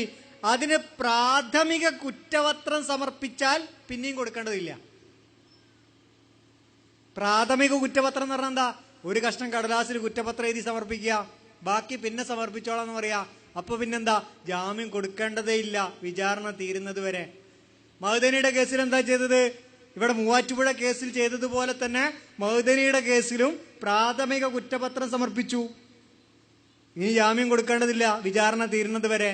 അതിന് ഇവിടുന്ന് എല്ലാ മന്ത്രിമാരും കൂടി ആകാശത്തേക്ക് നോക്കിയിട്ട് ആർപ്പും വിളിയും കൂട്ടിയാ ജാമ്യം കൊടുക്കുമോ? അതുകൊണ്ടാണ് പോപ്പുലർ ഫ്രണ്ട് പറഞ്ഞത് മഅ്ദനി അടക്കം 35 മലയാളികള് ജയിലിൽ കിടക്കാൻ കാരണം UAPA ആണ്. അതുകൊണ്ട് അത് പിൻവലിക്കണം എന്ന് പറയാനുള്ള ആർജവം കേരളത്തിലെ രാഷ്ട്രീയ പാർട്ടിക്കാർക്ക് ആർക്കെങ്കിലും ഉണ്ടോ? ഞങ്ങളുടെ പേരിൽ UAPA പോപ്പുലർ ഫ്രണ്ടിന്റെ പേരില് ചുമത്തിയ ആൾക്കാരാണ് കമ്മ്യൂണിസ്റ്റുകാര്. ഇപ്പൊ അവര് പറയുന്നുണ്ട് UAPA പിൻവലിക്കണം. അല്ലാണ്ട് ഒരു കളി വല്ലാത്ത കളിയാ. അബ്ദുൽ നാസർ മഅ്ദനിയെ വിട്ടയക്കണം എന്ന് പറയുന്ന ആളുകൾ UAPA കുറിച്ചും പറയണം, മിണ്ടണില്ല. ഞാൻ പറഞ്ഞു വരുന്നത് അബ്ദുൽ നാസർ മഅ്ദനി ഇപ്പൊ ജയിലിൽ കിടക്കുന്നത് 9.5-ഉം 3-ഉം 12.5 13 കൊല്ലമായി ജയിലിലാണ്. എന്താണ് അദ്ദേഹം ചെയ്ത തെറ്റെന്ന് ഇതുവരെ അദ്ദേഹത്തിന് പോലും മനസ്സിലായിട്ടില്ല. ഒരു 9.5 കൊല്ലം കിടന്ന് വെറുതെയാണ് കോടതി പറഞ്ഞു. 3 കൊല്ലം കിടന്ന് എന്തിനാന്ന് തിരയാൻ പോണേ ഉള്ളൂ. പക്ഷെ അതേസമയം മുംബൈയില് 92 ഡിസംബർ 6 ബാബരി മസ്ജിദ് തകർത്തതിന് ശേഷം 92 ഡിസംബറിലും 93 ജനുവരിയിലുമായിട്ട് ബോംബെയിൽ നടന്ന കലാപത്തിൽ 100 കണക്കിന് ആളുകളെ കൊന്നുകളഞ്ഞ ഒരു കലാപം നടന്നിട്ടുണ്ട്. കലാപം അങ്ങനെ പറഞ്ഞാൽ പോരാ, ആ കലാപത്തിന്റെ തലേ ആഴ്ചയില് ഈ മുംബൈയിലെ തെരുവീതികളിലൂടെ കോർപ്പറേഷൻ പ്രദേശങ്ങളിലൂടെ ഒക്കെ വന്നിട്ട് കോർപ്പറേഷൻ ജീവനക്കാരാണ് എന്ന് പരിചയപ്പെടുത്തിയ ആളുകള് മുസ്ലിങ്ങൾക്ക് കോർപ്പറേഷൻ ചില ആനുകൂല്യങ്ങളൊക്കെ തരുന്നുണ്ട്, അതുകൊണ്ട് മുസ്ലിങ്ങളുടെ വീടുകൾ മാർക്ക് ചെയ്യാൻ വന്നതാണെന്ന് പറഞ്ഞിട്ട് മുസ്ലിങ്ങളുടെ വീടിന്റെ മുകളിലൊക്കെ ഒരു ഇൻറ്റു മാർക്കിട്ട് പോയി. മുസ്ലിങ്ങളുടെ കടകളിലെ മുകളിൽ ഒരു ഇൻറ്റു മാർക്കിട്ട് പോയി. മുസ്ലിങ്ങളുടെ വാഹനങ്ങളുടെ മുകളിലൊക്കെ ഇൻറ്റു മാർക്കിട്ട് പോയി. കോർപ്പറേഷന്റെ വക എന്തോ ആനുകൂല്യം കിട്ടുന്നുണ്ട് എന്ന് പറഞ്ഞിട്ട് കുറച്ച് ദിവസങ്ങൾ കഴിഞ്ഞപ്പോ ഈ അടയാളമിട്ട മുഴുവൻ വീടുകളും കടകളും വാഹനങ്ങളും കത്തിക്കപ്പെട്ടു. വളരെ ആസൂത്രിതമായി മുംബൈയിൽ കലാപം നടത്തിയതിന്റെ ഒന്നാമത്തെ പ്രതി എന്ന് ജസ്റ്റിസ് ശ്രീകൃഷ്ണ കണ്ടെത്തിയ ബൽ താക്കറെ എന്ന് പറയുന്ന കൊടും കുറ്റവാളി മരിച്ചപ്പോ അദ്ദേഹത്തിന്റെ നെഞ്ചത്ത് ഈ രാജ്യത്തിന്റെ ദേശീയ പതാക പുതപ്പിക്കുന്നിടത്തുള്ള ധൈര്യം ഈ രാജ്യത്തിലെ ഭരണകൂടം കാണിച്ചു. ഞാൻ ചോദിക്കട്ടെ, പോപ്പുലർ ഫ്രണ്ടിന്റെ ഇന്ന് നടന്ന യൂണിറ്റി മാർച്ചിലെ ഒരു നിർദ്ദേശം പോലീസുകാർക്ക് കൊടുത്തത് ദേശീയ പതാകയോടോ പതാക നിയമത്തോടോ അനാദരവ് കാണിക്കുന്ന പ്രവൃത്തികൾ ഉണ്ടാവാൻ പാടില്ല. ഞങ്ങളെ പിന്നെ ദേശീയ പതാക പിടിക്കാൻ സമ്മതിക്കൂലല്ലോ. ദേശീയ പതാക പിടിക്കാൻ പറ്റൂല, പോപ്പുലർ ഫ്രണ്ടുകാർ പറ്റൂല, മുസ്ലിങ്ങൾ അത്രയും പറ്റൂല. അതൊക്കെ ഇവിടെ ചില ആൾക്കാർക്ക്. ബൽ താക്കറെ എന്ന് പറയുന്ന ഞങ്ങളുടെ അല്ല പറയണത്, ജസ്റ്റിസ് ശ്രീകൃഷ്ണ പറയണത്. ബൽ താക്കറെ ഈ രാജ്യത്തിലെ കൊലവാളികളുടെ നേതാവാണ്. അദ്ദേഹത്തിന്റെ നെഞ്ചത്ത് ദേശീയ പതാക പുതപ്പിച്ച് ആചാര വെടി ഉയർത്തിയിട്ടാണ് അദ്ദേഹത്തിന്റെ മരണാനന്തര ചടങ്ങുകൾ നടത്തിയത്. ഇത് വിവേചനമാണ് എന്ന് പറഞ്ഞാൽ അതിന്റെ പേരാവുമോ തീവ്രവാദം? ഞങ്ങൾ പണ്ടേ പറയാറുള്ളൊരു കേസുണ്ട്, മുഹ്സിന്റെ കേസ്, ലെറ്റർ ബോംബ്. വിശദീകരിക്കണില്ല. അതായത് പല പോസ്റ്റ് ഓഫീസിലും കത്ത് വരിക, കത്ത് പൊട്ടിക്കുമ്പോ കത്ത് കീറുമ്പോ പൊട്ടിത്തെറിക്കുക. ആർക്കും പരിക്കൊന്നും പറ്റിയില്ല കേട്ടോ പൊട്ടിത്തെറിച്ചിട്ട്. അങ്ങനെ അന്വേഷിച്ച് പോയി മുഹ്സിനെ പിടിച്ചു. മുഹ്സിൻ തീവ്രവാദിയായി, ഭീകരവാദിയായി. അദ്ദേഹത്തിന്റെ വിദ്യാഭ്യാസം മുടങ്ങി, വീട്ടുകാരൊക്കെ സ്ഥലം വിട്ടു പോകേണ്ടി വന്നു. അവസാനം മുഹ്സിനല്ല പ്രതി രാജീവ് ശർമ്മയാന്ന് മനസ്സിലായി. രാജീവ് ശർമ്മ ആയപ്പോൾ അയാള് മാനസിക രോഗിയായി. ആ കഥ നിങ്ങൾ കേട്ടിട്ടുണ്ടാവും. കഥയൊന്നല്ലത്, കേട്ട ഒരു കഥ പോലൊക്കെ കേൾക്കാൻ രസമുണ്ടെങ്കിലും നമ്മുടെ സാക്ഷര സുന്ദര കേരളത്തിൽ നടന്നതാ. അത് കഴിഞ്ഞ് സെന്തിൽ കുമാർ എന്ന് പറഞ്ഞ ഒരാള് റെയിൽവേ ട്രാക്കിൽ ബോംബ് വെച്ചു. ബോംബ് വെച്ചപ്പോ അത് തോമസ് എന്ന് പറയുന്ന ഒരാളോടുള്ള വ്യക്തിവിരോധത്തിന് വെച്ചതാ. അവിടെ വ്യക്തിവിരോധം, മറ്റിടത്തോ തീവ്രവാദം. ഇതിന്റെ വ്യത്യാസം എന്താ? രാജശേഖരൻ നായർ കിങ്ഫിഷർ വിമാനത്തിൽ ബോംബ് വെക്കുമ്പോ വ്യക്തിവിരോധം, മാനസിക രോഗം. രാജീവ് ശർമ്മ ലെറ്റർ ബോംബ് അയക്കുമ്പോ വ്യക്തിവിരോധം, മാനസിക രോഗം. സെന്തിൽ കുമാറും സന്തോഷും റെയിൽപാളത്തിൽ ബോംബ് വെക്കുമ്പോ വ്യക്തിവിരോധം, മാനസിക രോഗം. മുഹ്സിന് ലെറ്റർ ബോംബ് അയച്ചു എന്ന് പറയുമ്പോ തീവ്രവാദം. ഇത് വിവേചനമാണോ? അല്ലേ? ഇതാ ഞങ്ങൾ പറയുന്നത്. നീതി വേണം ഞങ്ങൾക്ക്, എല്ലാവർക്കും കൊടുക്കുന്ന നീതി ഞങ്ങൾക്കും വേണം. മുസ്ലിങ്ങൾക്ക് എന്താ മാനസിക രോഗിയാവാൻ പറ്റൂലേ? അങ്ങനെ ഉണ്ട്. ഇനിയിപ്പോ മുസ്ലിങ്ങൾക്കൊന്നും ഭ്രാന്താവൂല എന്ന് ആരും വിശ്വസിച്ചിട്ടുണ്ടോ? അങ്ങനൊന്നുമില്ല. കുറെ ഭ്രാന്തന്മാർ ഞങ്ങളുടെ ഇടയിലും ഉണ്ട്. അതിന്റെ വിധി കൂടി അനുഭവിച്ചുകൊണ്ടിരിക്കുന്ന ഒരു സമുദായമാണ് ഞങ്ങൾ. ഇപ്പൊ നമ്മുടെ കുറെ ആൾക്കാർ ജയിലിൽ കിടക്കുന്നുണ്ട്. മലേഗാവ്, മൊദാസ, സംജോത എക്സ്പ്രസ്, അജ്മീർ ദർഗ, മക്ക മസ്ജിദ് തുടങ്ങിയ സ്ഥലങ്ങളിൽ സ്ഫോടനം നടത്തിയിട്ട്. ആര് സ്ഫോടനം നടത്തി എന്ന് പറഞ്ഞാൽ മുസ്ലിങ്ങളായിരിക്കുമല്ലോ. അതിലാർക്കും സംശയമുണ്ടോ?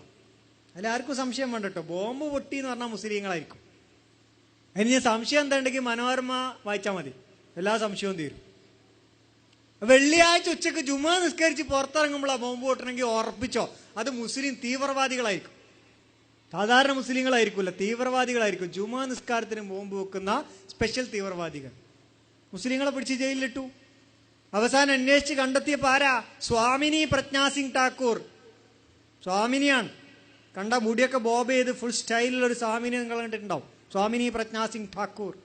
സ്വാമി ദയാനന്ദ് പാണ്ഡെ, സ്വാമി അസിമാനന്ദ, അങ്ങനെ തുടങ്ങിയ കുറെ സ്വാമിമാർ, കേണൽ ശ്രീകാന്ത് പുരോഹിത്, കേണൽ സുശീൽ കുമാർ എന്നൊക്കെ പോലുള്ള കുറെ കേണൽമാർ, പിന്നെ കുറെ RSSകാർ, സന്ദീപ് ഡാംഗെ, രാജീവ് കൽസ്രാങ്കി, സുരേഷ് നായർ എന്നൊക്കെ തുടങ്ങിയ കുറെ RSSകാരും, ഇവരൊക്കെ കൂടെയാണ് ഈ സ്ഫോടനം നടത്തിയത് എന്ന് പറഞ്ഞിട്ട് അവരെയും പിടിച്ച് ജയിലിലിട്ടു.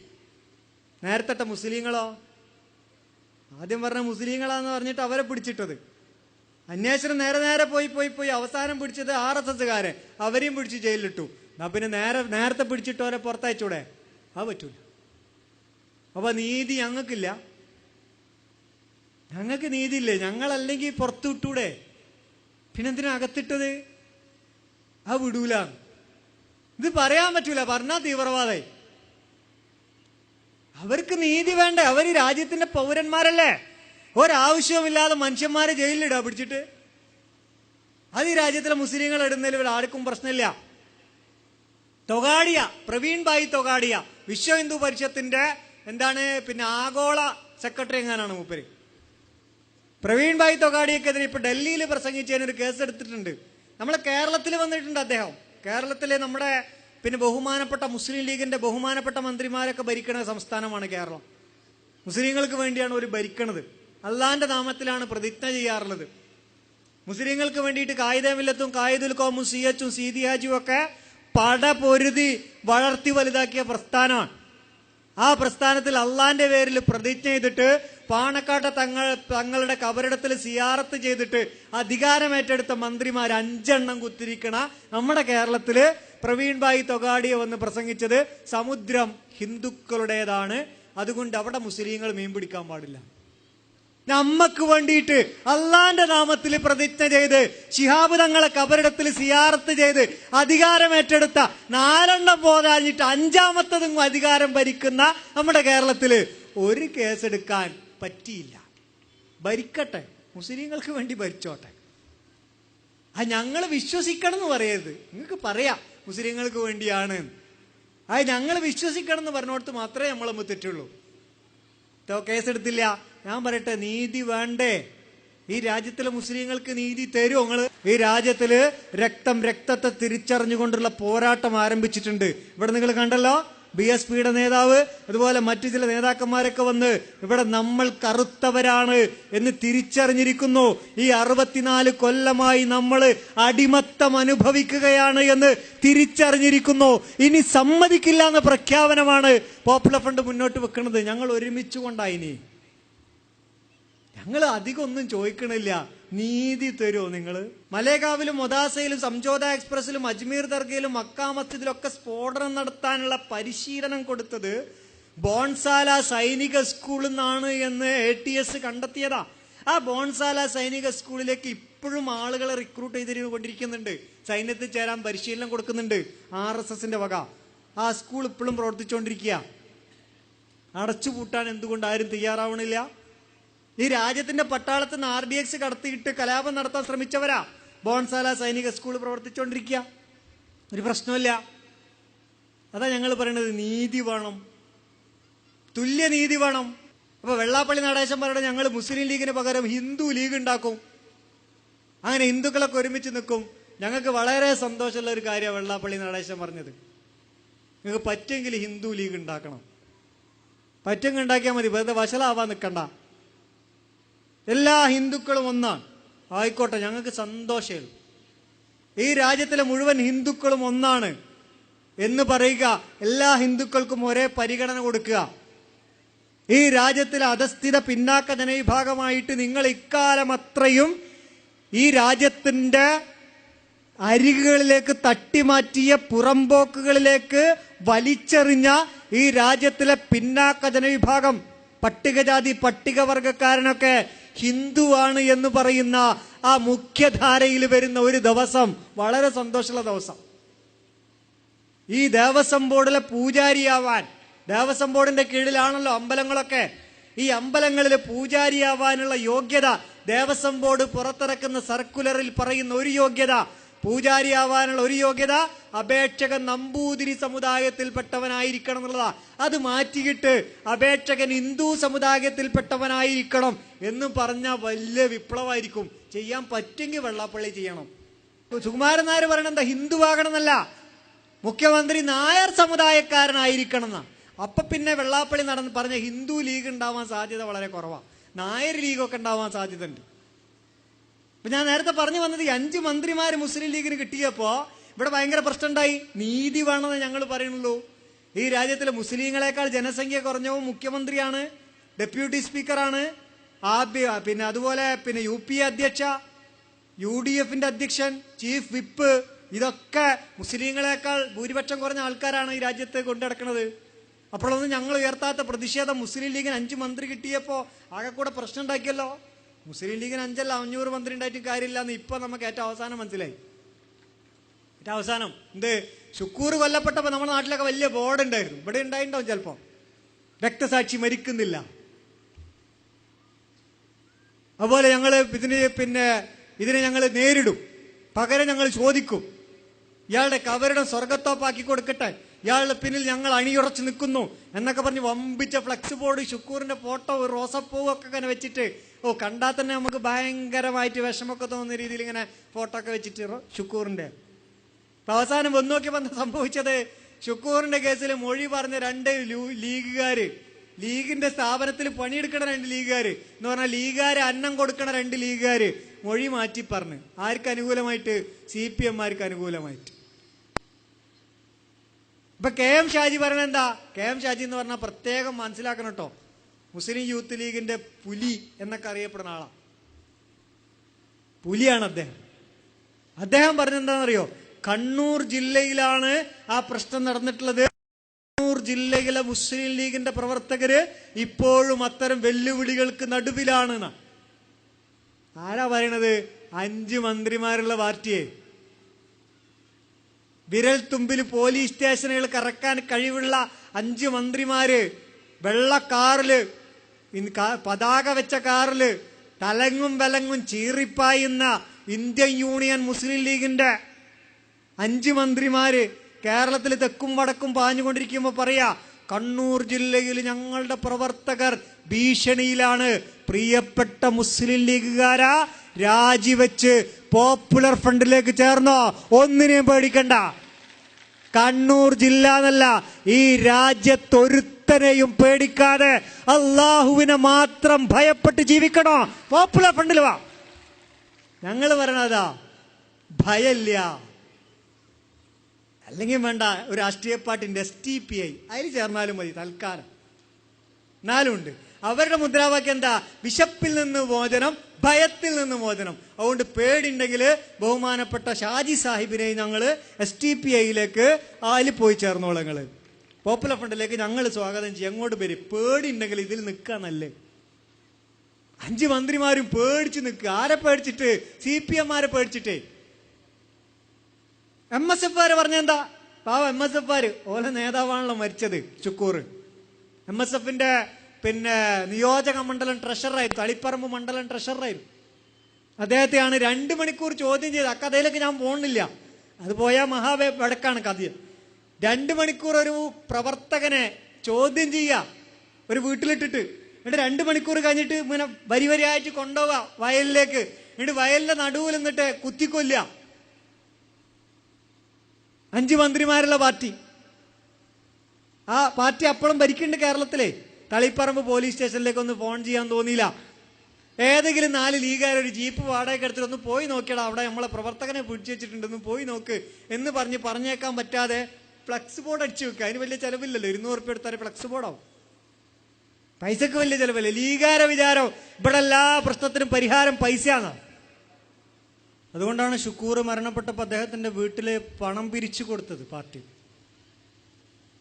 അദ്ദേഹം, ഞങ്ങൾ പറയുന്നത് അദ്ദേഹത്തിനും വേണ്ട നീതിയാണ്. അത് കൊടുക്കാൻ നിങ്ങൾക്ക് പറ്റുമോ?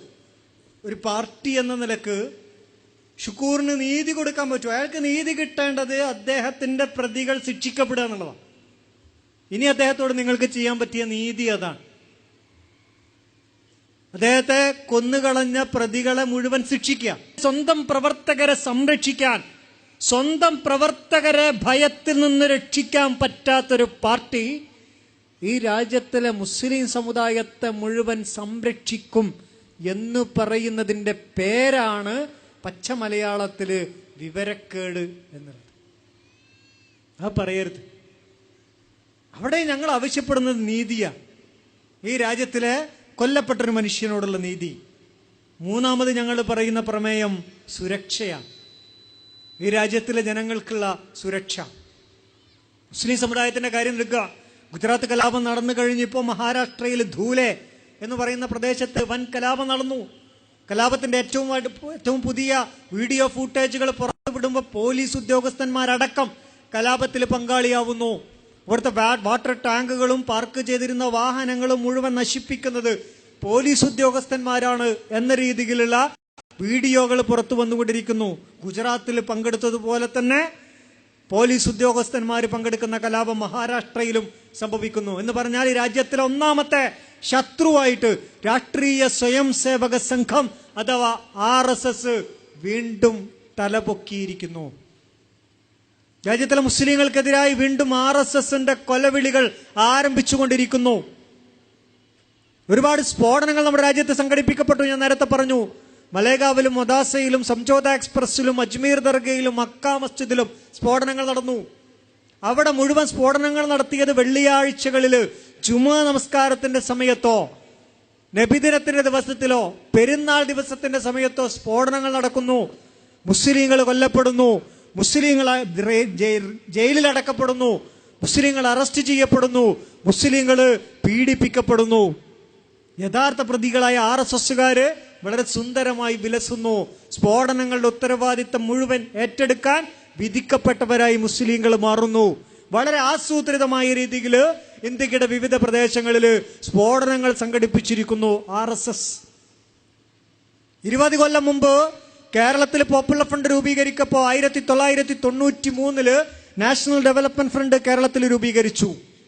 പിന്നീടത് തമിഴ്നാട്ടിലെയും കർണാടകയിലെയും 2 സംഘടനകളും ഒരുമിച്ച് ചേർന്ന് പോപ്പുലർ ഫ്രണ്ടായി. പിന്നെ 23 സംസ്ഥാനങ്ങളിൽ അൽഹംദുലില്ലാ ഇപ്പോൾ പോപ്പുലർ ഫ്രണ്ട് ഓഫ് ഇന്ത്യ പ്രവർത്തിച്ചുകൊണ്ടിരിക്കുന്നു. അങ്ങനെ 1993 കേരളത്തിലെ പോപ്പുലർ ഫ്രണ്ടിന്റെ ആദ്യ രൂപമായ NDF ആരംഭിച്ചപ്പോൾ ഞങ്ങൾ ഈ രാജ്യത്തിലെ ജനങ്ങളോടും ഭരണകൂടത്തോടും പറഞ്ഞിരുന്ന ഒരു പ്രശ്നം, വളരെ അടിസ്ഥാനപരമായി ഈ രാജ്യത്തിന്റെ ഒന്നാമത്തെ പ്രശ്നം രാഷ്ട്രീയ സ്വയം സേവക സംഘം അഥവാ RSS ഉയർത്തുന്ന വെല്ലുവിളിയാണ് എന്ന് ഞങ്ങൾ 20 കൊല്ലം മുമ്പ് കേരളത്തിന്റെ മണ്ണെന്ന് പറഞ്ഞു. 20 കൊല്ലത്തിന് ഇപ്പുറം ഇപ്പൊ നമ്മുടെ ആഭ്യന്തരമന്ത്രി സുശീൽ കുമാർ ഷിൻഡെ അദ്ദേഹം പറയുന്നത് എന്താ? ഈ രാജ്യത്തിലെ മുഴുവൻ സ്ഫോടനങ്ങളുടെയും ഉത്തരവാദികൾ രാഷ്ട്രീയ സ്വയം സേവക സംഘമാണ്. 20 വർഷത്തിനിപ്പുറം ഇപ്പോഴത്തെ ആഭ്യന്തര സെക്രട്ടറി RK സിംഗ് പറയുന്നു ഈ രാജ്യത്തിലെ മുഴുവൻ സ്ഫോടനങ്ങളുടെയും ഉത്തരവാദികൾ രാഷ്ട്രീയ സ്വയം സേവക സംഘമാണ്, RSS ആണ്. ഇന്ത്യ രാജ്യത്തിലെ വിദേശകാര്യമന്ത്രി സൽമാൻ ഖുർഷിദ് പറയുന്നു ഈ രാജ്യത്തിലെ മുഴുവൻ സ്ഫോടനങ്ങളുടെയും ഉത്തരവാദികൾ രാഷ്ട്രീയ സ്വയം സേവക സംഘമാണ്, RSS ആണ്. കോൺഗ്രസിന്റെ കേന്ദ്ര സമിതി അംഗം ദിഗ്വിജയ സിംഗ് പറയുന്നു ഇന്ത്യ രാജ്യത്തിലെ സ്ഫോടനങ്ങളുടെ ഉത്തരവാദികൾ രാഷ്ട്രീയ സ്വയം സേവക സംഘമാണ്. RSSന്റെയും BJPയുടെയും ക്യാമ്പുകൾ ഭീകരവാദ ക്യാമ്പുകളാണ് പറയുന്നത് കേന്ദ്ര ആഭ്യന്തരമന്ത്രി സുശീൽ കുമാർ ഷിൻഡെ 2013 പറയുമ്പോ 1993 കേരളത്തിൽ ഞങ്ങൾ പറഞ്ഞിട്ടുണ്ട് ഈ പ്രശ്നം RSS. അന്ന് ഞങ്ങള് കേരളത്തിലെ ജനങ്ങളോട് പറഞ്ഞത് RSSനെ പ്രതിരോധിക്കുക എന്നുള്ളത് നമ്മുടെ അടിസ്ഥാന വസ്തുതയാണ് എന്ന് ഞങ്ങൾ കേരളത്തിലെ ജനങ്ങളോട് പറഞ്ഞു. ഇപ്പൊ ഇന്ത്യയിലെ ജനങ്ങളോട് പറഞ്ഞുകൊണ്ടിരിക്കുന്നു. കാരണം RSS എന്ന് പറയുന്നത് ഇന്ത്യ കണ്ട ഏറ്റവും വലിയ ഭീകരവാദ പ്രസ്ഥാനമാണ്. ഭീകരവാദം എന്ന് പറയുന്നതിന്റെ യോഗ്യതകൾ എന്തൊക്കെയാണോ അതൊക്കെയുള്ള ഒരു സംഘടനയാണ് രാഷ്ട്രീയ സ്വയം സേവക സംഘം. 1925 ഡോക്ടർ കേശവ് ബലിറാം ഹെഡ്ഗേവാർ നാഗ്പൂരിൽ രൂപം കൊടുത്ത രാഷ്ട്രീയ സ്വയം സേവക സംഘം 1925 മുതൽ ഇങ്ങോട്ടുള്ള 80 ചില്ലാൻ വർഷത്തെ ജീവിതം പരിശോധിക്കുമ്പോൾ നമുക്ക് മനസ്സിലാവും RSS ചെയ്തിട്ടുള്ള പ്രവർത്തനങ്ങൾ മുഴുവൻ ഈ രാജ്യത്തില് ഭീകരവാദത്തിന്റെ പ്രവർത്തനങ്ങളാണ്. മഹാത്മാഗാന്ധിയെ വധിച്ചത് 1948 നാഥുറാം വിനായക് ഗോഡ്സെ എന്ന് പറയുന്ന RSSകാരൻ. ഇപ്പൊ RSSകാര് പറയുന്നത് നാഥുറാം വിനായക് ഗോഡ്സെ RSSൽ നിന്ന് പോയിരുന്നു, എന്നിട്ടാണ് അദ്ദേഹം മഹാത്മാഗാന്ധിയെ കൊന്നത് എന്ന.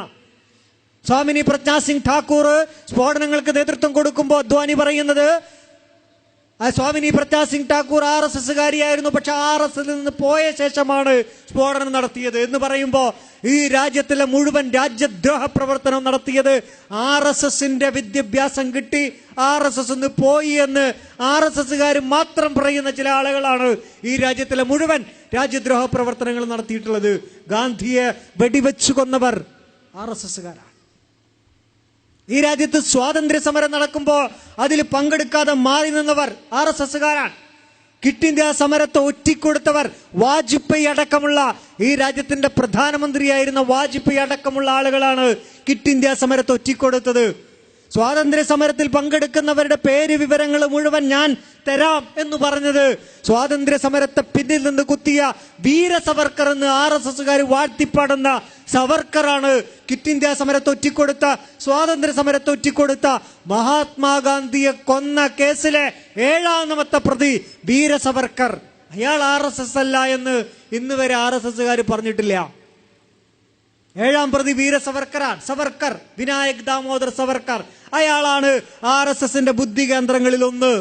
ഈ രാജ്യത്തിലെ തീവ്രവാദ പ്രവർത്തനങ്ങൾ 92 ഡിസംബർ 6 ബാബരി മസ്ജിദ് എന്ന് പറയുന്ന പള്ളി തച്ചു തകർത്ത് തരിപ്പണമാക്കി അവിടെ താൽക്കാലിക ക്ഷേത്രം കെട്ടിപ്പൊന്തിച്ചത് രാഷ്ട്രീയ സ്വയം സേവക സംഘം അഥവാ RSS എന്ന് പറയുന്ന ഈ രാജ്യത്തിലെ ഏറ്റവും വലിയ ഭീകരവാദ പ്രസ്ഥാനമാണ്. ഗുജറാത്ത് അടക്കമുള്ള ആയിരക്കണക്കിന് കലാപങ്ങൾ ഈ രാജ്യത്ത് നടത്തിയത് രാഷ്ട്രീയ സ്വയം സേവക സംഘം അഥവാ RSS ആണ്. ബഗൽപൂരില്, ജബൽപൂരില്, മീററ്റില്, അലിഗഡില്, സൂററ്റില് ഒരുപാട് പ്രദേശങ്ങളിൽ കലാപം നടത്തിയത് രാഷ്ട്രീയ സ്വയം സേവക സംഘമാണ്, RSS ആണ്. മറുഭാഗത്ത് ക്രിസ്ത്യാനികളെ കൊന്നുകളഞ്ഞത്, ക്രിസ്തീയ പാതിരിമാരെ ചുട്ടുകൊന്നതിന്റെ ചരിത്രം RSSനുണ്ട്. ഗ്രഹാം സ്റ്റെയിൻസും അദ്ദേഹത്തിന്റെ 2 മക്കള് ഫിലിപ്പിനെയും തിമോത്തിയെയും ജീപ്പിലിട്ട് ചുട്ടുകൊന്നവർ RSSകാരാണ്. കന്യാസ്ത്രീകളെ ഒറീസയിൽ മാനഭംഗം ചെയ്ത് കൊന്നുകളഞ്ഞത് RSSകാരാണ്. കാസർകോട്ടെ കന്യാമഠങ്ങൾ അടിച്ചു തകർത്തത് RSSകാരാണ്.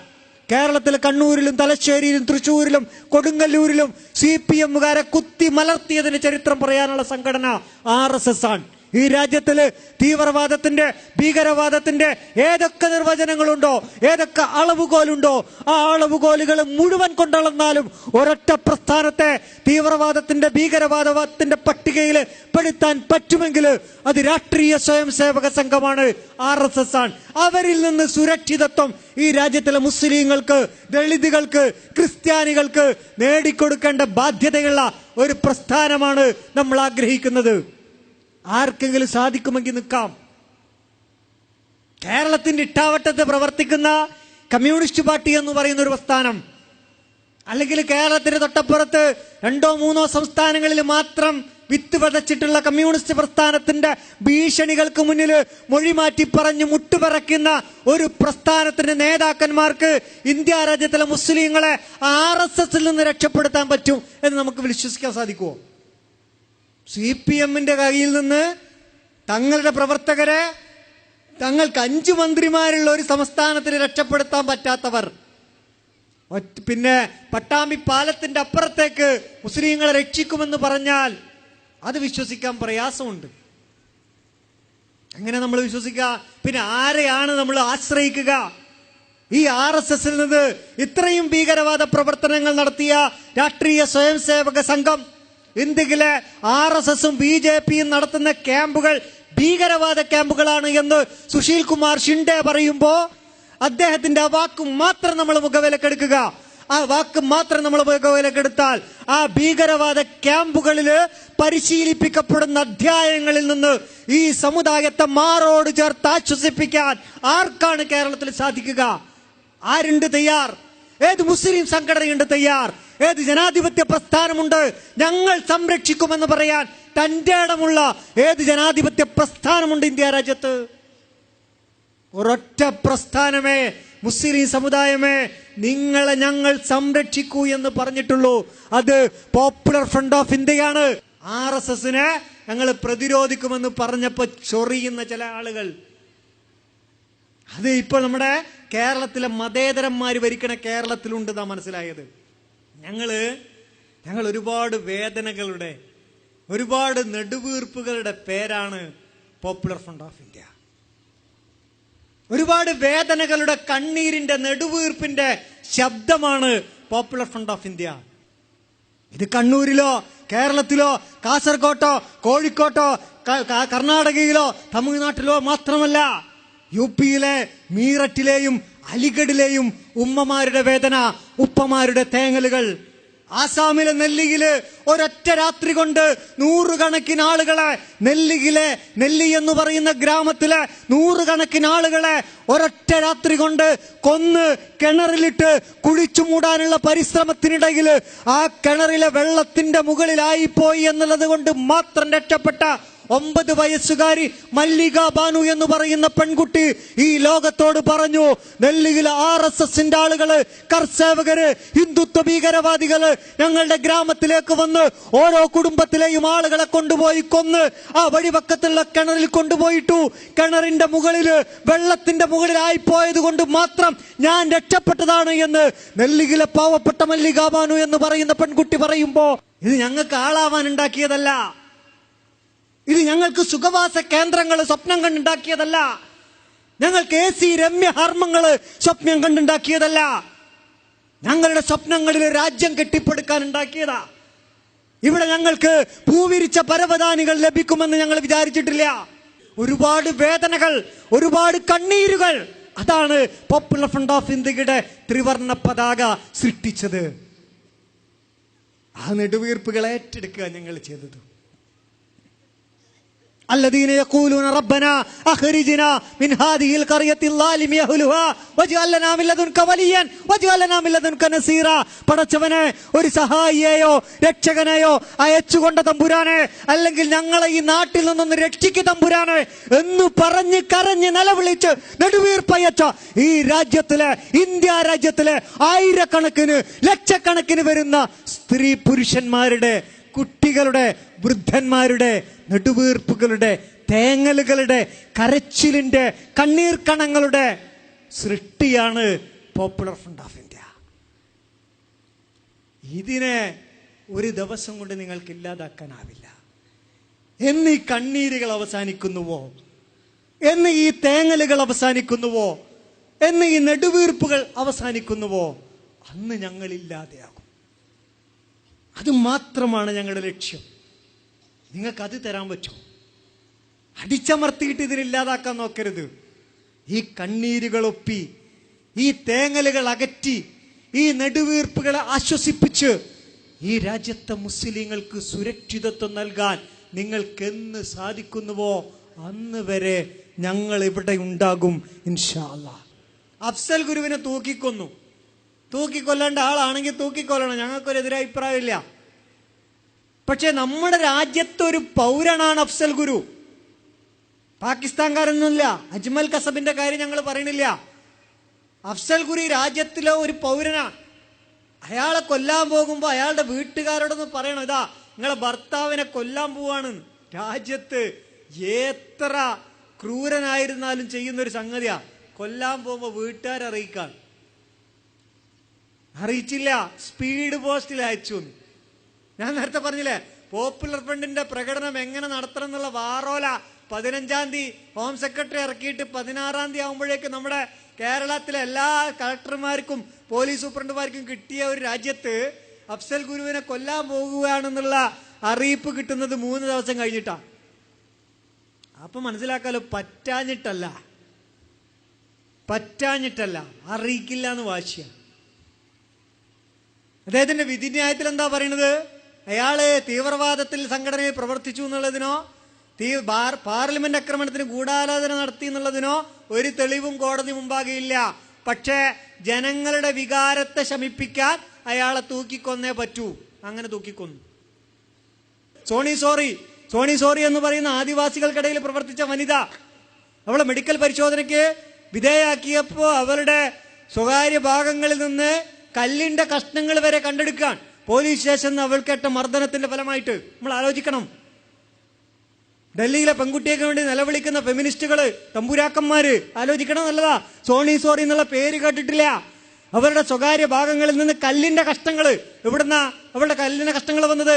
പോലീസ് സ്റ്റേഷനിൽ കൊണ്ടുപോയി പീഡിപ്പിച്ചിട്ട്. ഇന്ന് വരെ നമ്മുടെ രാഷ്ട്രീയ പാർട്ടിക്കാർ അങ്ങനത്തെ ഒരു പേര് കേട്ടിട്ടുണ്ടോ? സോറി ശബ്ദിച്ചോ അവർക്ക് വേണ്ടി? ഇല്ല, ശബ്ദിക്കില്ല. കാരണം ഇവിടുത്തെ ശബ്ദങ്ങളെ സുരക്ഷ എന്നൊക്കെ പറയുന്നത് ചില ആളുകൾക്ക് സംവരണ. അവർക്ക് മര്യാദയ്ക്ക് ജീവിച്ചാൽ മതി. അബ്ദുൽ നാസർ മദനിക്ക് വേണ്ടി ശബ്ദിച്ചോ? മുഹമ്മദ് ആരിഫ് ഖമർ 14 കൊല്ലം ജയിലിലാണ് കിടന്നത്. അബ്ദുൽ നാസർ മദനി 12.5 കൊല്ലമാണെങ്കിൽ മുഹമ്മദ് ആരിഫ് ഖമർ തീഹാർ ജയിലിൽ കിടന്നത് 14 കൊല്ലമാണ്. ഒരു കാര്യമില്ലാതെ 14 കൊല്ലം കഴിഞ്ഞപ്പോൾ വെറുതെ വിട്ടു. ഇർഷാദ് അലി 12 കൊല്ലമാണ് കിടന്നത് ജയിലില്, തീവ്രവാദി എന്ന് പറഞ്ഞിട്ട് വെറുതെ വിട്ടു. ഒരുപാട് ആളുകൾ ജയിലിൽ കിടക്കുന്നുണ്ട്. മുസ്ലിങ്ങള് വെറുതെ കിടക്കുക. ഇതിനു വേണ്ടി ശബ്ദിക്കാൻ ഈ രാജ്യത്ത് ആരുമില്ല. അതാ ഞങ്ങൾ പറയണത്, ഈ രാജ്യത്ത് സുരക്ഷിതത്വം കിട്ടണം. ജനങ്ങളെ സുരക്ഷയെ അപകടത്തിലാക്കുന്ന കരി നിയമങ്ങൾ പിൻവലിക്കണം. അത് മണിപ്പൂരിൽ അഫസ്പി ആയിരുന്നാലും, അത് കാശ്മീരിൽ അഫസ്പി ആയിരുന്നാലും, അത് കേരളത്തിലെ UAPA എന്ന് പറയുന്ന നിയമമായിരുന്നാലും എല്ലാം കരി നിയമങ്ങളാണ്. അത് പിൻവലിക്കണം. രാജ്യത്തിലെ നീതിന്യായ വ്യവസ്ഥയുടെ അടിസ്ഥാനമാണ് ജാമ്യം. അത് നിഷേധിക്കുന്ന ഒരു നിയമവും ഈ രാജ്യത്തിൽ നടപ്പിലാക്കപ്പെടാൻ പാടില്ല. രാജ്യത്ത് ജനാധിപത്യമാണ് നിലനിൽക്കുന്നത്. ഞങ്ങളുടെ സഹോദരന്മാർ ഒരുപാട് പേര് ഇപ്പോഴും മൂവാറ്റുപുഴ എന്ന് പറയുന്ന പ്രാദേശിക പ്രദേശത്തുണ്ടായ ഒരു സംഭവത്തിന്റെ പേരിൽ ഒരു അധ്യാപകന്റെ കൈക്ക് മുറിയേറ്റ ഒരു സംഭവം നമ്മൾ പത്രങ്ങളിലൂടെ വായിച്ചിട്ടുണ്ടാവും. ആ കൈക്ക് മുറിവേറ്റ സംഭവവുമായി ബന്ധപ്പെട്ടിട്ട് ഞങ്ങളുടെ പ്രവർത്തകർ ഇപ്പോഴും ജയിലിലാണ്. UAPA എന്ന് പറയുന്ന കരി നിയമത്തിന്റെ പേരിൽ കേരളത്തിലുണ്ട് UAPA. KK ഷാഹിന എന്ന് പറയുന്ന പെൺകുട്ടി, മാധ്യമ പ്രവർത്തക, തെഹൽക്കയുടെ ലേഖിക, അബ്ദുൽ നാസർ മദനിയുടെ കേസിലെ സാക്ഷികളെ കണ്ട് സംസാരിച്ചു എന്നുള്ള കുറ്റാ ചെയ്തത്. ഇപ്പോ കർണാടക ഗവൺമെന്റ് പോലീസ് കേസെടുത്തിരിക്കുക UAPA പ്രകാരം. ഇപ്പൊ അടുത്തന്നെ ഷാഹിന ജയിലിലാവും. ബേജാറാവുണ്ടില്ല. ഷാഹിന UAPA പ്രകാരം കിടക്കുക. എന്താ ഷാഹിന ചെയ്ത തെറ്റ്? ഷാഹിനിന്റെ പേര് കേട്ടാൽ ഉള്ള കുഴപ്പം തന്നെയാണ്. ഷാഹിനയോട് പത്രക്കാർ ചോദിച്ചു, നിങ്ങള് ഇസ്ലാമുമായിട്ട് എന്താണ് ബന്ധമുണ്ടോ? ഓ, മുസ്ലിങ്ങളായിട്ട് എനിക്ക് നല്ല ബന്ധമുണ്ട്. എന്താണ് ബന്ധം? ബന്ധമെന്ന് വെച്ചാൽ എനിക്ക് കോഴി ബിരിയാണി ഭയങ്കര ഇഷ്ടമാണ്. മുസ്ലിങ്ങൾ ഉണ്ടാക്കുന്ന കോഴി ബിരിയാണി എനിക്ക് ഭയങ്കര ഇഷ്ടമാണ്. അതാണ് ഞാനും മുസ്ലിങ്ങളും തമ്മിലുള്ള ബന്ധം. വേറൊരു ബന്ധമൊന്നുമില്ല. പക്ഷേ അവളുടെ പേര്, അത് പ്രശ്നം. ഒരു പേര് നിങ്ങളുടെ ഭാവി നിർണ്ണയിക്കാൻ, നിങ്ങളുടെ പേര് തീരുമാനമെടുക്കാൻ, നിങ്ങളുടെ ഭാവി മുഴുവൻ ആ പേര് പറയുന്നതോടുകൂടി അടഞ്ഞു പോവാൻ. KK ഷാഹിന UAPA പ്രകാരം തടവിലാക്കപ്പെടാൻ പോകുന്ന ഭീകരാവസ്ഥ എന്ന് പറഞ്ഞാൽ ഇരകൾക്ക് വേണ്ടി മിണ്ടാൻ പാടില്ല. മിണ്ടിയാൽ നിങ്ങളെ നോട്ടപ്പുള്ളികളാക്കും എന്നാ പറയുന്നത്. നിങ്ങളുടെ മുകളിൽ ഒരു ചാരക്കണ്ണ്, അതാണല്ലോ പോപ്പുലർ ഫ്രണ്ടിന്റെ മേലെ ചാരക്കണ്ണ്. പോലീസിന്റെ പ്രത്യേക സർക്കുലറിൽ പറയുന്ന വീഡിയോ എടുക്കുന്നത് തടയാൻ പാടില്ല, ഫോട്ടോ എടുക്കുന്നത് തടയാൻ പാടില്ല. ആര്? സ്പെഷ്യൽ ബ്രാഞ്ച് ഉദ്യോഗസ്ഥന്മാർ വന്നിട്ട് ഞങ്ങളുടെ എല്ലാവരുടെയും ഫോട്ടോ എടുക്കും, വീഡിയോ എടുക്കും. ഭയങ്കര ഡിമാൻഡാണ് പോപ്പുലർ ഫ്രണ്ട് നേതാക്കന്മാർക്കൊക്കെ. എവിടെ പോയാലും പോലീസ് വീഡിയോ ഒക്കെ എടുക്കുന്നുണ്ട്. ചില പോലീസ് സ്റ്റേഷനുകളിലുണ്ട് ഇപ്പൊ മൈക്ക് പെർമിഷന് പോയാൽ ഫോട്ടോ കൊടുക്കണം. അതിന് കോപ്പിയും കൂടി തന്നാൽ ഞങ്ങൾക്ക് പാസ്പോർട്ട് അപേക്ഷ അയക്കാൻ സുഖമുണ്ട്. എവിടെ ചെന്നാലും ഫോട്ടോ കൊടുക്കണം പോപ്പുലർ ഫ്രണ്ടുകാരുടെ. അത് പോലീസ് ചെലവിലെടുത്തോളും. വീഡിയോ എടുക്കും, എല്ലാ പരിപാടിയും വീഡിയോ, പ്രകടനത്തിന്റെ വീഡിയോ എല്ലാം എടുക്കണം. എന്ന് പറഞ്ഞാൽ നിങ്ങൾ നോട്ടപ്പുള്ളികളാണ്. കാരണം എന്താ? കാരണം നിങ്ങൾ ഇരകൾക്കു വേണ്ടി സംസാരിക്കുന്നു. ഞങ്ങൾ രാജ്യത്തിനെതിരല്ല സംസാരിക്കുന്നത്, ഞങ്ങൾ ഭരണകൂടത്തിന്റെ ചെയ്തികൾക്കെതിരാണ് സംസാരിക്കുന്നത്. അത് രാജ്യത്തിനെതിരല്ല. ഭരണകൂടത്തിന് നെറികേടുകളെ വിമർശിക്കുക എന്നുള്ളത് രാജ്യദ്രോഹമല്ല. പക്ഷെ ഇവര് പറയണത് അങ്ങനെയാ, രാജ്യം ചെയ്യുന്നതിനെതിരെ മിണ്ടാൻ പാടില്ല എന്നാ. അതെങ്ങനെ മിണ്ടാതിരിക്കുക? ജനാധിപത്യമല്ല ഇവിടെ. അത് ഇരകൾക്ക് വേണ്ടി മിണ്ടാൻ പാടില്ല. അഫസ്പ, അബ്ദുൽ നാസർ മദനി, ഷാഹിന, ഇങ്ങനെ ഒരുപാട് ഭീമാപ്പള്ളിയിൽ 6 വെടിവെച്ച് കൊന്നത് നമുക്കറിയാലോ. ഡിസംബർ 6 ബാബരി മസ്ജിദ് തകർത്തത്, ഏറ്റുമുട്ടൽ എന്ന പേരിൽ ഒരുപാട് പേരെ കൊന്നൊടുക്കിയത്. കേരളത്തിൽ പോലും കണ്ണൂരിൽ നിന്ന് 4 പേര് കാശ്മീരിൽ പോയി വെടിയേറ്റു മരിച്ചു. നിലമ്പൂർ കാട്ടിൽ മുജീബ് റഹ്മാനും ഖൈറുന്നിസയും വെടിയേറ്റു മരിച്ചു. അങ്ങനെ തുടങ്ങിയിട്ട് ഒരുപാട് ഏറ്റുമുട്ടൽ കൊലകളുടെ കഥ. ഇങ്ങനെയുള്ള ഈ കഥകൾ മുഴുവൻ പറയുമ്പോഴും ഞങ്ങൾ പറയുന്നത്, ഇതിലൂടെയൊക്കെ നിങ്ങൾ ചെയ്യുന്നത്, ഗവൺമെന്റ് ചെയ്യുന്നത് ഇവിടുത്തെ ജനങ്ങളോടുള്ള യുദ്ധപ്രഖ്യാപനമാണ്. ഞങ്ങൾ ഈ രാജ്യത്തുള്ളവരാണ്. ഞങ്ങളോട് നിങ്ങൾ എന്തിനാണ് യുദ്ധം ചെയ്യുന്നത്? ഞങ്ങളോട് നിങ്ങൾ എന്തിനാണ് യുദ്ധപ്രഖ്യാപനം നടത്തുന്നത്? ഞങ്ങളെ സംബന്ധിച്ചിടത്തോളം ഞങ്ങൾ ചില സംഗതികൾ ഈ രാജ്യത്തിൽ പറഞ്ഞുകൊണ്ടേയിരിക്കും. അത് മാത്രമല്ല, പറഞ്ഞുകൊണ്ടിരിക്കുക മാത്രമല്ല ഞങ്ങൾ ചെയ്യുക, ഈ രാജ്യത്തിലെ ജനങ്ങളുടെ അവകാശങ്ങൾക്ക് വേണ്ടി ശബ്ദിച്ചുകൊണ്ടിരിക്കും. ഇന്ത്യയുടെ വിവിധ പ്രദേശങ്ങളിൽ കഴിഞ്ഞ കാലങ്ങളിൽ നടത്തിയൊരു പരിപാടി സ്കൂൾ ചലോ എന്ന് പറഞ്ഞ പരിപാടിയാണ്. സ്കൂൾ ചലോ സ്കൂൾ ചെലവെന്ന് പറഞ്ഞാൽ സ്കൂളിൽ നിന്ന് കൊഴിഞ്ഞുപോയ കുട്ടികളെ മുഴുവൻ തിരിച്ചു സ്കൂളിൽ എത്തിക്കുക. കഴിഞ്ഞ ഒരു വർഷം ഞങ്ങൾ 2 കോടി രൂപയാണ് ആ പരിപാടിക്ക് ചെലവഴിച്ചത്. കുട്ടികളെ സ്കൂളിൽ പറഞ്ഞേക്കാൻ 2 കോടി രൂപ. ചില്ലറ പൈസയല്ല. ചില സ്ഥലങ്ങളിൽ ഞങ്ങൾ ഏകാധ്യാപക വിദ്യാലയങ്ങൾ തുടങ്ങി. ഉത്തരദേശത്ത് കുറെ പ്രദേശങ്ങളിൽ, പ്രത്യേകിച്ച് ബംഗാളിൽ ചില ഗ്രാമങ്ങളെ ഞങ്ങൾ ദത്തെടുത്തിട്ടുണ്ട്. അവിടെ റോഡ്, സ്കൂളുകള്, പള്ളി, ഹോസ്പിറ്റല് ഇതൊക്കെ ഞങ്ങൾ തുടങ്ങാൻ പദ്ധതി ഇട്ടിരിക്കുന്നു. ചില സ്ഥലങ്ങളിൽ തുടങ്ങി. ആസാമിൽ ഞങ്ങള് റിലീഫ് നടത്താൻ വേണ്ടി കേരളത്തിന്റെ പള്ളികളിൽ കഴിഞ്ഞ പെരുന്നാളിന് ഒരു ബക്കറ്റ് കുലുക്കി 10 മിനിറ്റ് കേരളത്തിലെ ജനങ്ങൾ ഞങ്ങൾക്ക് തന്നത് 62 ലക്ഷം രൂപയാണ്. ഞങ്ങളിലുള്ള വിശ്വാസം കൊണ്ട് ആ പണി ഞങ്ങൾ അവിടെ എടുത്തുകൊണ്ടിരിക്കുന്നു. സുനാമി വരുമ്പോൾ ഞങ്ങളുടെ പ്രവർത്തകർ ഓടിയെത്തുന്നു. ഞങ്ങൾ അവിടെ കഴിയുന്ന രീതിയിൽ പ്രവർത്തനങ്ങൾ നടത്തിക്കൊണ്ടിരിക്കുന്നു. ബംഗാളിലും ഡൽഹിയിലും പാവപ്പെട്ട ആളുകൾക്ക് സൈക്കിൾ റിക്ഷ വാങ്ങിക്കൊടുക്കുന്നു. അവർക്ക് ചെറിയ ചെറിയ കൈത്തൊഴിലുകൾ പഠിപ്പിച്ചു കൊടുത്തുകൊണ്ടിരിക്കുന്നു. ഞങ്ങളുടെ പ്രവർത്തകര് സ്ത്രീധനത്തിനെതിരെ പ്രതിജ്ഞ ചെയ്തിരിക്കുന്നു. കേരളത്തിലെ മുസ്ലിം സംഘടനകൾക്ക് വേണമെങ്കിലാവാം, സ്ത്രീധനം വാങ്ങില്ല എന്ന് ഞങ്ങളുടെ പ്രവർത്തകർ പ്രതിജ്ഞ ചെയ്തിരിക്കുകയാണ്. വാങ്ങുന്ന ആൾക്കാരുണ്ടെങ്കിൽ സംഘടനയിൽ ഉണ്ടാകില്ല. അത് ഞങ്ങളുടെ പ്രഖ്യാപനമാണ്. അത് ഞങ്ങൾ തീരുമാനിച്ചിട്ടുള്ളതുമാണ്. സ്ത്രീധനത്തിനെതിരെ കേരളത്തിൽ നിശബ്ദ വിപ്ലവം ഇതൊക്കെ നടത്തിക്കൊണ്ടാണ് പോപ്പുലർ ഫ്രണ്ട് മുന്നോട്ട് പോയിക്കൊണ്ടിരിക്കുന്നത്. ഞങ്ങളെ സംബന്ധിച്ചിടത്തോളം ഇതൊക്കെ പറയുന്നത് കൊണ്ടും പ്രവർത്തിക്കുന്നത് കൊണ്ടും ഞങ്ങൾക്ക് ഒരുപാട് വെല്ലുവിളികളുണ്ട്. അതുകൊണ്ട് ഈ പ്രദേശത്തെ ജനങ്ങളോട് എനിക്ക് പറയാനുള്ളത് ഞാൻ അവസാനിപ്പിക്കുകയാണ്. ഈ പ്രദേശത്തെ ജനങ്ങളോട് എനിക്ക് പറയാനുള്ളത്, നമ്മളെ നിരീക്ഷിക്കുവാനും ഈ രാജ്യത്തിലെ അടിസ്ഥാന ജനവിഭാഗങ്ങളുടെ അവകാശങ്ങൾക്കു വേണ്ടി ശബ്ദിക്കുന്നവരെ ഒതുക്കാനുമുള്ള ഗൂഢാലോചന നടന്നുകൊണ്ടിരിക്കുന്നു. അതിനെതിരെയുള്ള നമ്മുടെ ശക്തി എന്ന് പറയുന്നത് തളരാത്ത വിശ്വാസവും അവസാനിക്കാത്ത പ്രാർത്ഥനയുമാണ്. അതുകൊണ്ട് പ്രിയമുള്ളവരെ, നിങ്ങൾ തളരാത്ത വിശ്വാസത്തോടുകൂടി ജഗന്നിയന്താവായ അള്ളാഹുവില് പ്രതീക്ഷ അർപ്പിച്ചുകൊണ്ട് കിടങ്ങ് കുഴിക്കുന്ന സമയത്ത് അള്ളാഹുവിന്റെ പ്രവാചകൻ അവിടുത്തെ സഹാബത്തിന് സ്വപ്നം കാണാൻ പഠിപ്പിച്ചത് കിസ്റ കൈസറിന്റെ തങ്കവളകളായിരുന്നുവെങ്കിൽ, വേദനകൾ അനുഭവിക്കുമ്പോ, പ്രയാസങ്ങൾ അനുഭവിക്കുമ്പോ പ്രവാചകന്റെ സ്വപ്നങ്ങളെപ്പോലെ സ്വപ്നങ്ങൾ നെയ്തുകൊണ്ട് നമുക്കും ഒരു ദിവസം വരുമെന്നുള്ള പുതിയ സ്വപ്നങ്ങൾ നെയ്തുകൊണ്ട് മുന്നോട്ടു പോകാൻ നമുക്ക് സാധിക്കേണ്ടതുണ്ട്. അതോടൊപ്പം ഞങ്ങളെ സ്നേഹിക്കുന്ന പ്രിയപ്പെട്ട നാട്ടുകാര്, പ്രിയപ്പെട്ട സ്ത്രീകള്, വൃദ്ധന്മാര്, കുട്ടികള്, നിങ്ങളോട് ഞങ്ങൾക്ക് പറയാനുള്ളത്, നിങ്ങളുടെ നിരന്തരമായ പ്രാർത്ഥനയില് ഈ പ്രസ്ഥാനത്തെ ഉൾപ്പെടുത്തേണ്ടതുണ്ട്. ഞാൻ നേരത്തെ പറഞ്ഞു, ഞങ്ങൾക്ക് സ്വാർത്ഥമായ ലക്ഷ്യങ്ങളില്ല. ഇന്ത്യ രാജ്യത്തിന്റെ കണ്ണീരുകളാണ് ഞങ്ങളുടെ ഈ പാർട്ടി.